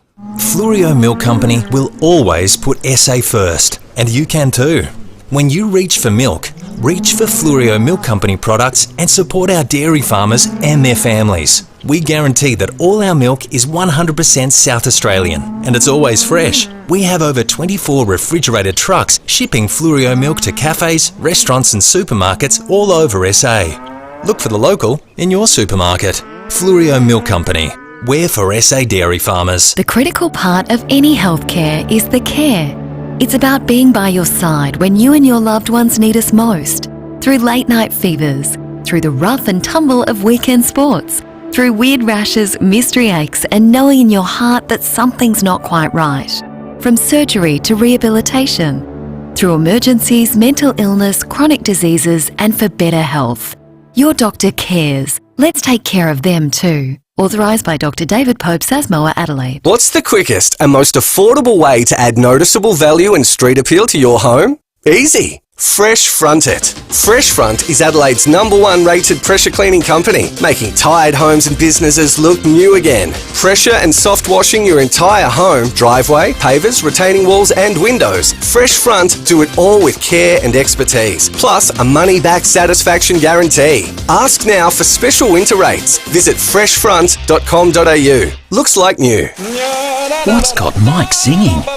Mike just got an energy-efficient heat pump installed by EcoVantage. Not only is it using nearly 80% less energy than his old hot water system and saving hundreds off his power bills, he got it for free. Thanks to federal and SA government incentives, you can get your own energy-efficient heat pump from just $0. Pump your energy bills down with EcoVantage. Visit ecovantage.com.au. If you're ready for the legendary Hilux, your journey starts at the brand new Jarvis Toyota, Brighton Road, Somerton Park. Save across the entire Hilux range, unbreakable since 1968, including the first ever Hilux GR Sport, inspired with Dakar DNA. Hilux GR Sport is available now and boasting more power and torque. Jarvis Toyota, Brighton Road, Somerton Park, proudly celebrating 23 years of great deals. Visit their brand new showroom today.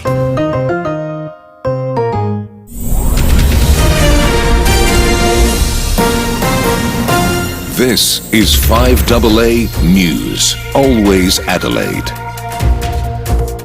A late shower at 2 and 20 today with the 8:30 news. I'm Graham Goodings. Chipped windscreen? RAA approved repairer Complete Windscreens repairs it from just $99. Find the big red koala.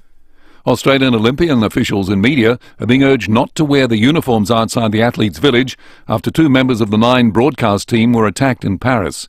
It comes days after a 25-year-old Australian woman claimed she was sexually assaulted by as many as 5 men in the French capital.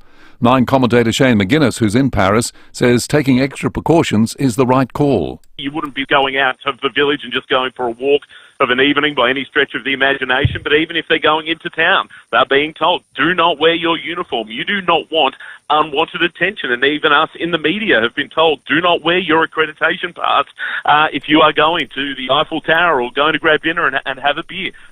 A bus driver's been caught on dash cam running a red light in the city. The bus narrowly missed several cars turning right at the intersection of West Terrace and Goodger Street around 7:30 last night. Following an investigation, the 58-year-old man's been reported for driving in a manner dangerous and driving without due care. He'll face court at a later date. We're being warned about the dangers of buying second-hand cars from unlicensed sellers. Acting Minister for Consumer Affairs Claire Scriven says a government ad campaign will run across social media. Buying a car is a big investment for most people, and we want to make sure that people are not being taken advantage of. We've introduced the harshest penalties in the nation for second-hand car dealers who are caught doing the wrong thing. And now we've launched this new campaign designed to help people to know their rights and to avoid common pitfalls when buying a second-hand car. US Vice President and presumptive Democratic US presidential nominee Kamala Harris has addressed her first campaign rally in the battleground state of Wisconsin. Ms. Harris has received enough endorsements from fellow Democrats to secure the party's nomination to run against Donald Trump, but a formal decision won't be made until the Democratic National Convention next month. Meantime, US Secret Service boss Kimberly Cheatle has quit following the attempted assassination of Donald Trump. She's deemed the attempt on the former president's life as the group's most significant operational failure. Ms. Cheatle has served as director since 2022. David Spears has cancelled what would have been his second overseas trip for a family wedding in 3 months. The opposition leader flew home to Scotland in June, so he was out of the country when the state budget was handed down. He was planning another trip to his homeland next month for another wedding, but has now pulled the pin. Reports in today's Advertiser say the plans were not welcomed by some party members because parliamentary sitting days may be missed. The 39-year-old's position has been under constant scrutiny since he succeeded Stephen Marshall in 2022. There's a significant baby recession in Australia, particularly in the big cities, where cost of living pressures are greater.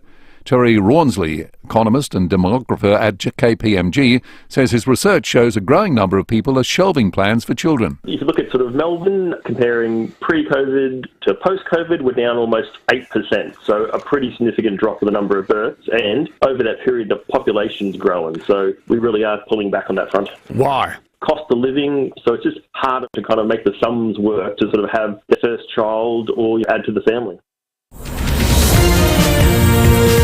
Now turning to 5AA Sport. Gliderroll Garage Doors, adding strength, style and safety to your home. Gliderroll.com.au. Tom Wren, what have you got for us? Well, bit of football to start with, Graham, and Port Adelaide Vice-Captain Dan Houston admits the spray coach Ken Hinkley delivered at half-time against Richmond to the midfield is the loudest he's heard. Houston telling David and Will it doesn't happen often, but it was warranted. Yeah, I reckon that's the loudest I've heard, and probably the longest, but yeah, that don't happen these days anymore, but it was obviously warranted at midfield. He felt like he could have worked a little bit harder, but yeah, obviously gave him a little bit of a clip and they came out after half-time and performed. A buzz is in the air in Paris with Olympic action getting underway tonight. Spain will take on Uzbekistan in men's football, while Argentina and Morocco will clash in St Etienne. Men's rugby sevens also begins with Australia to play Samoa and Kenya on day one. Meantime, Australia's fastest woman, Tori Lewis, is a genuine medal chance in athletics, having won the 200 metres at her debut Diamond League event in China in April. And the 19-year-old says she can't wait to get to the Athletes' Village in Paris. Everyone just says how much of an amazing experience it is, being in the village, not even just with Australia, but other countries and other sports. Like, the people you meet is pretty incredible. To soccer, Adelaide United coach Carl Viet says he was impressed with his side's pre-season friendly performance last night. And with good reason, the Reds won 8-1 against Cumberland, and Viet says the team is showing good early signs. We're working on, a different style of play for us for this season, and the boys are picking it up quite well. And I was very happy with our intensity again tonight. United will play its first Australia Cup match next week when it travels to take on Blacktown City in New South Wales. And that's the 5AA Sport. Now checking 5AA traffic. Get the Toyota Forklift Advantage. Visit toyotamaterialhandling.com.au. G'day there at West Beach. A multi-car smash and Tapley's Hill Road at West Beach Road. Really solid delays inbound there. At Glenunga, broken down truck and Paul Brush Road near Glenunga Avenue. Slow for works at Teachery Gully, North East Road near Perseverance Road. And at Port Adelaide, Commercial Road near Charlton Road is slow for works. Cameras Alberton Road, Alberton and Victoria Road at Peterhead. The Woolworths online super sale is on now, up to 50% off new products every week until August 6. Shop woolworths.com.au. Exclusions and T's and C's apply while stocks last. Adelaide's most accurate traffic on 5AA. And now the 5AA forecast. See any issue firsthand with AutoCam. Real-time video, direct to you from your Automasters technician. A late shower or 2 and 20 today. Tomorrow showers easing 16. Friday a shower or 2, 17. Saturday 14 with a shower or 2. Currently in town it's 14 degrees. More news as it happens on 5AA. Visit your local Hyundai dealer for offers on a wide range of models. Don't miss out. T's and C's apply. David Penberthy and Will Goodings, 5AA Breakfast.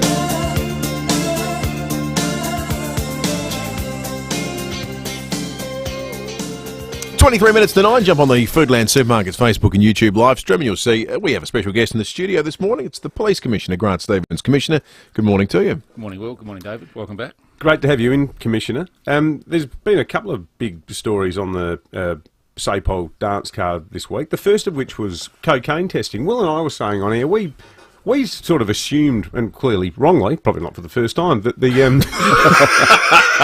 Why'd you laugh, Grant? I think you sort of hit your benchmark pretty regularly on that count. Yeah. Hit our KPIs.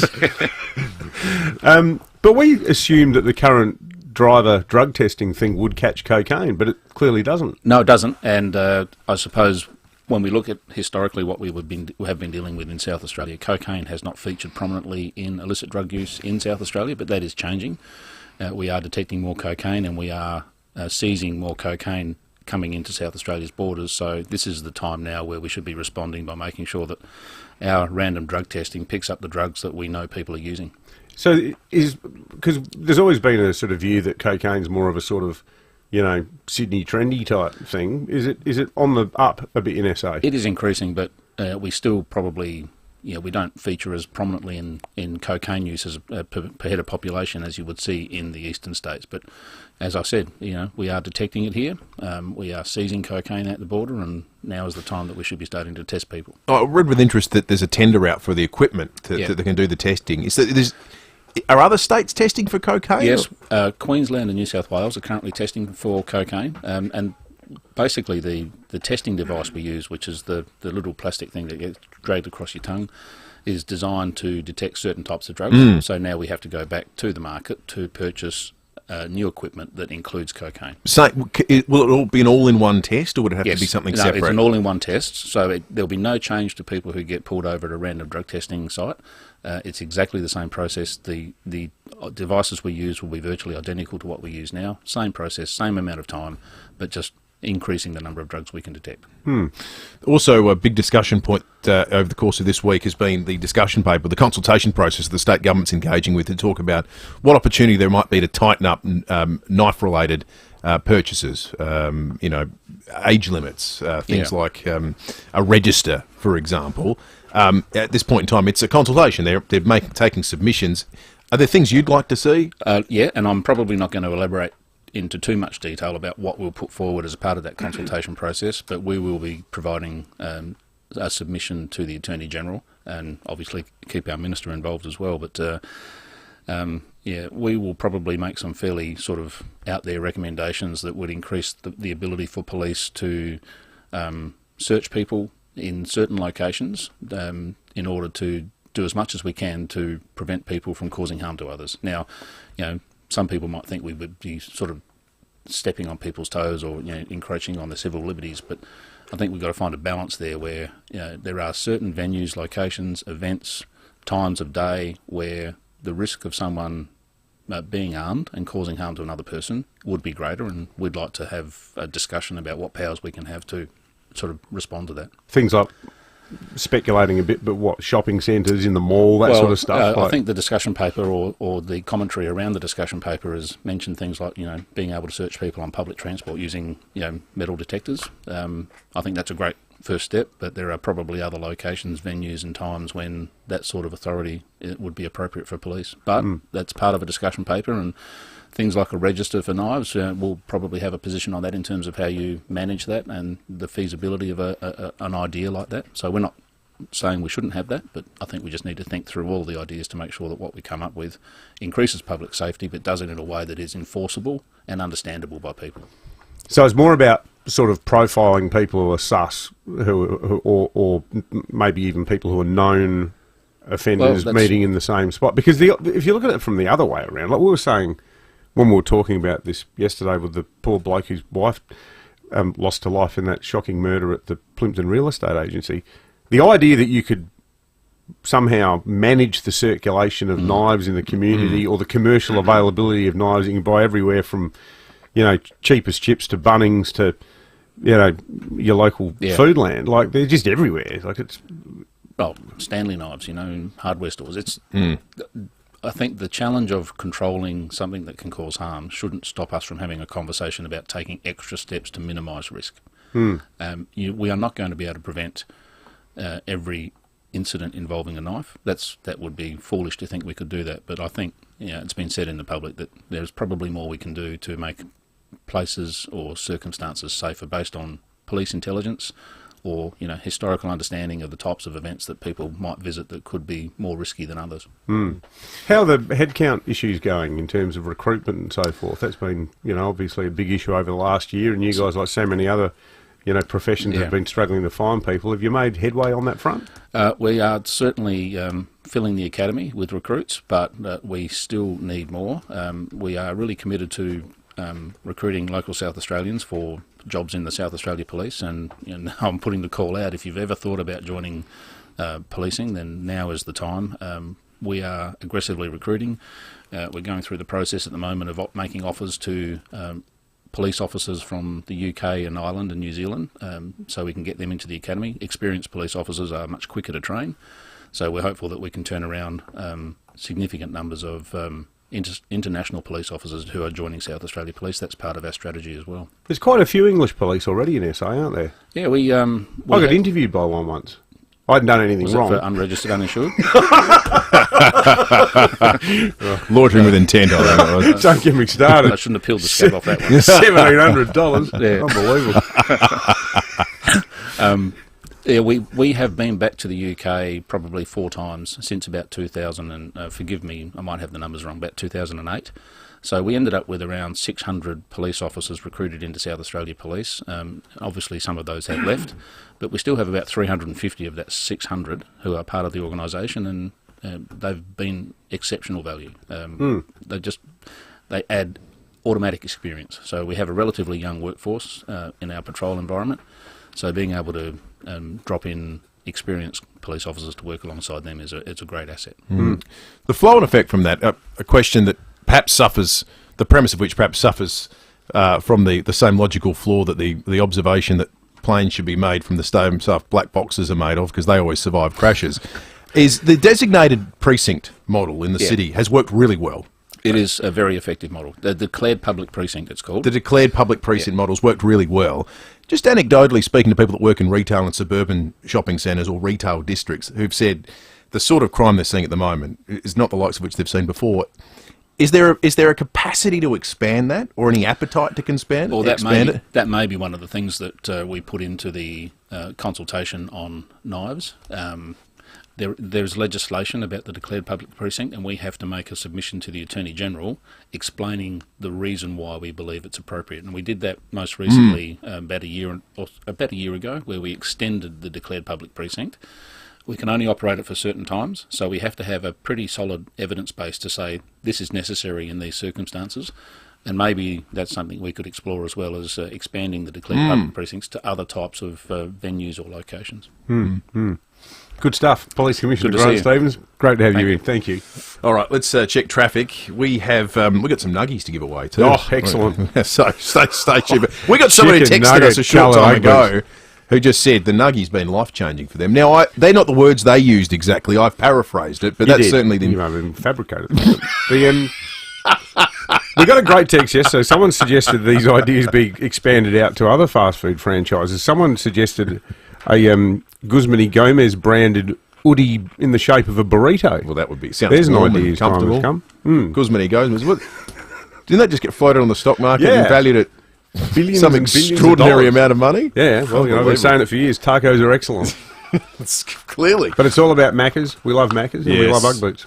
We do. Nuggies. If you give something the boot, 8223 Let's check traffic. The new McSmart meal from Macca's. 2 burgers, small fries and small soft drinks. $6.95. T's and C's apply. Thanks, Will. Still got monster delays with that 5-car crash at West Beach. Tapley's Road at West Beach Road, just in front of Harbour Town. Delays back to Anzac Highway. Avoid that if you can this morning. Elizabeth North, another collision. Main North Road at Woodford Road. And Glenunga, broken down truck on Paul Rice Road near Glenunga Avenue. Cameras today, Osborne Road, North Haven, and Semaphore Road at Semaphore. Start your next adventure with Subaru. With free rego and CTP, 5 years roadside assist and a fuel voucher on selected models. Ends July 31, T's and C's apply. Adelaide's most accurate traffic on 5AA. The Posture Care Chair Company has moved to a new home at 107 Sturt Street between King William Street and Whitmore Square. Discover our tailor-made chairs crafted right here in Adelaide with our patented zero-gravity design. And say goodbye to all comfort complaints. Celebrate our grand opening with us and save up to $1,000 on your brand new tailor-made recliner chair, plus complimentary express build, plus free delivery. Come on in and visit our new place, the Posture Care Chair Company. T's and C's apply. Eliminate the middleman with JB Caravans. JB Caravans are a factory direct caravan dealership, and they're having their grand opening sale on tomorrow till Sunday. Check out full off-road hybrids from $79,990 and Aussie-made touring vans from $74,990, as well as incredible deals on off-road vans, Iveco motorhomes and cash and carry gear. Don't miss JB Caravans grand opening sale on tomorrow and Sunday, 11 to 37 Port Wakefield Road, Jeps Cross, or visit jbcaravans.com.au. Steinborner Automotive has always been well worth the trip, and now there's Barossa Mazda, Murray Street, Nuriutpa. SA's newest Mazda dealership is now open. For 40 years, Steinborner has provided South Australians with outstanding customer service, exceptional value, and a large selection of new, used, and demo vehicles. The Steinborner story continues with the opening of their new state-of-the-art Mazda dealership in Barossa Valley. Barossa Mazda. It's well worth the trip. barossamazda.com.au. In Adelaide, with weather as low as 1 and 2 degrees this winter, we're doing it properly. And considering we've still got a fair bit of winter to go, it might be worth upgrading the things that keep you warm. That's right. Whether it's heaters, hot water systems, gas space heating, lighting or switchboard maintenance, Precise Plumbing and Electrical have got you covered so you won't feel the cold. With a range of specials, free quotes and no obligation fixed pricing, now's the time to give Precise Plumbing and Electrical a call. Their priority is your warmth all winter long, plus they offer a lifetime workmanship warranty. With 700 plus reviews and an average of 4.9 stars, you're in safe hands with Precise Plumbing and Electrical. Give them a call on 1300 700 200. That's 1300 700 200. 5AA Breakfast is streaming live right now. To watch, simply head to 5AA on Facebook or YouTube. Visit your local Hyundai dealer for offers on a wide range of models. Don't miss out. T's and C's apply. David Penberthy and Will Goodings, 5AA Breakfast. 10 to 9. What would you give the boot to? We've got Uggies for you. David's holding them aloft. Look at that. For the Foodland Supermarkets Facebook and YouTube live stream. It's the must-have fashion item of 2024. Yep. McDonald's, this is a triumph. It is. I think it's frightening for the fashion world if they can bring the excellence of the fast food sector to high fashion. Don't you think? I've heard there's crisis talks at Wendy's, at Jack in the Box, at forget Burger that. King going. Macca's have done it again. There's crisis talks at Gucci. Forget they've won fast food. That's right. They're about to take on high fashion. Balenciaga. Yeah, they're sitting around all going, the big names. The Nuggie. They're currently giving their staff a Ken Hinkley style spray. Where were you on the Nuggie? Yeah. Jean? I've heard Giorgio Armani's beside himself. Can't believe it. He's swearing in Italian. Mr. Trick. What would you give the boot to? The Nuggies could be yours. Let's check in with Jade Robran, who's out on the road. Morning, Jade. Good morning, guys. I've just got a visual. Full body, you know those jammies, the full body suit? Oh. Imagine that in a nuggie, a human-sized nuggie. Imagine now that. we're talking. Absolutely. I know, flannelette, be sensational. Hey guys, good news down here where I am on Tapley's Hill Road at West Beach. Traffic is flowing. The accident that I was at, the 5-car pile-up, it has now been cleared. A nasty crash here this morning. Unfortunately, somebody slammed on their brakes, which meant that the 5 cars behind them piled up behind, and it was just a bit of a domino effect. Thankfully nobody was injured, but 2 cars have been written off, 2 utes, one that was only 2 months old. Another one, as I said earlier, was owned by the driver's dad. Now he has called in and he has told Dad, who just made sure that his son was okay, and then yes, read him the riot act. But the poor bloke, he was on his way to his final day of trade school. He was sitting an exam at 10:30 this morning, which he won't be making, which means now he's got to return for next year. So he's miffed. He's not happy about that at all. But what a total I know, he feels terrible though. He's feeling very remorseful about what happened, but hey, accidents do happen, nobody is injured, and good news for motorists driving in the northbound lane on Tapley's Hill Road, just out the front of Harbour Town here. Traffic is flowing smoothly. It is still baked up quite heavily, it's very thick traffic, but all 3 lanes are open and it's moving, guys. Why can't he get to the exam still? It's 10:30, you said, Jade. Well, that's what I said to him, and he said, oh, look, I've got to run home and I've got to get, on the phone to the insurance company. I've got to have a chat with the cops. He goes, look, I probably could try and get there, but look, to be honest, when you're involved in a 5-car pile-up, he's probably a little bit shaken, to be honest, and his mind's probably elsewhere. Oh, the poor bloke. Yeah. Immediate consequence of that action, isn't it? So another year. Another a year. year's wait to do your trade exam. Poor guy. Yeah. All right. Well, thank you, Jade. Good reporting this morning on what transpired out there. Let's find out what our listeners would like to give the boot to, and in the process win themselves a pair of Nuggies, thanks to the great people at Macca's. Rob in Prospect, good morning. G'day, how are you? Good, thanks, Rob. What would you give the boot to, mate? It's time for Home and Away to be given the boot. Home and Away? Yeah. I'm sorry, I'm a big fan, but it's lost the plot. The River Boys are back, and even worse, Irene's back on the grog. No. Well, she's always had a problem. It's very sad. It's very sad. The old lush. Irene. She's been through a lot, Irene, over the years. She's been through a lot. It's got very sad now and traumatic, so I think it's time to shut it down. Just put it out of its misery. Rob is an institution. I think that's a controversial call, that one. But have you ever watched a single episode of Home and Away? I'll ask you that as an employee of Channel 7. Well, David, I never miss it. I remember you watch all the 7 programs. Home and Away used to be on our house. I can't remember Home and Away since Kate Ritchie, when Kate Ritchie was on Sally, I think. What else that is would on have been Channel about 7 tonight that I 30 can make years fun ago, of? I reckon. Yeah, can we not do the whole grill will about Channel 7 thing? Old Stokesy might be listening. Stokesy. Sam in Theberton, what would you give the boot to? Morning, boys. I like to give the boot to the scammers that always call me and say that PayPal have spent money and we're going to give you a refund. I like to kick these guys from here to Timbuktu because they're going to get up a little bit early in the morning. Yeah, to catch you, Sam. Good job. Go get a job. Yeah, well, exactly 100%. right. I cannot stop that wine concierge AI bludger from ringing me. Hi, it's Tom from the Wine Concierge. Yeah, well, you know, the other day I said, Tom, you're not a real person. And he went, I am. I have a wife and 2 kids and live in Camberwell, Victoria.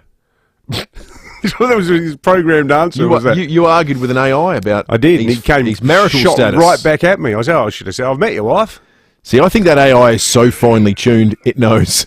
Give him some cricket sledges and see how the computer program responds to that. Bit of Brian Lara, Glenn McGrath style, you think? Right. Something about giving somebody a biscuit. That algorithm knows you're a moment of weakness away from buying wine off anything, be it sentient being or otherwise. That's right. So he'll break. All right. Dozen bottles of Sanjo. Hey, big thanks to Macca's for the Nuggies. They're officially back, Nuggies. The delectable cosy winter boots designed to look like Macca's iconic chicken nuggets. You could dip them in sauce, couldn't you? You could if you just wanted lick to. it off the boot. Yeah, I think there's sweet and sour. There's probably an internet page for that. Now, let's have a look at the fuel situation. Remember, safe on RAA Solar. RAA Innovation. Uglicking.com. Yeah. RAA Innovation Proprietary Limited, SA Building Licence Number 319335.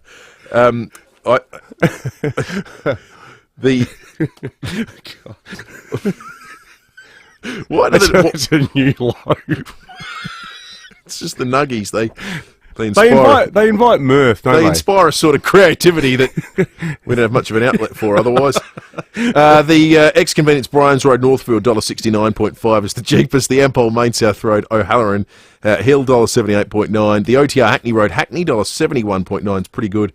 And the cheapest diesel still a touch under $1.80. The Ampol Cross Keys Road Cavan $1.79.9. Sue from Christie's Beach said she got one of those AI phone calls and just swore at it in the most profane way possible, and that the person never called her back again. That's interesting.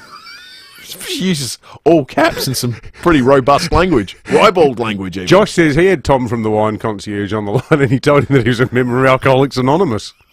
Well, I want to hear what his I don't think that'd stop him. Yeah, he'd have a comeback. Don't worry about that. Hey, we are celebrating a legend this Friday at the Kent Town Hotel, KG's 85th birthday. You can listen in from 12:30 for a live Conversations with Cornsey with the man himself, KG, live from the Kent Town Hotel. Check out their award-winning bars, restaurant, our fresco streetscape, balcony, and the 250-seat function room as well. That's all taking place on Friday. We're out of time. Matt Pantelis is coming up, and stay with us. We're going to be back tomorrow morning from 6 o'clock. See you then. Careful, kids.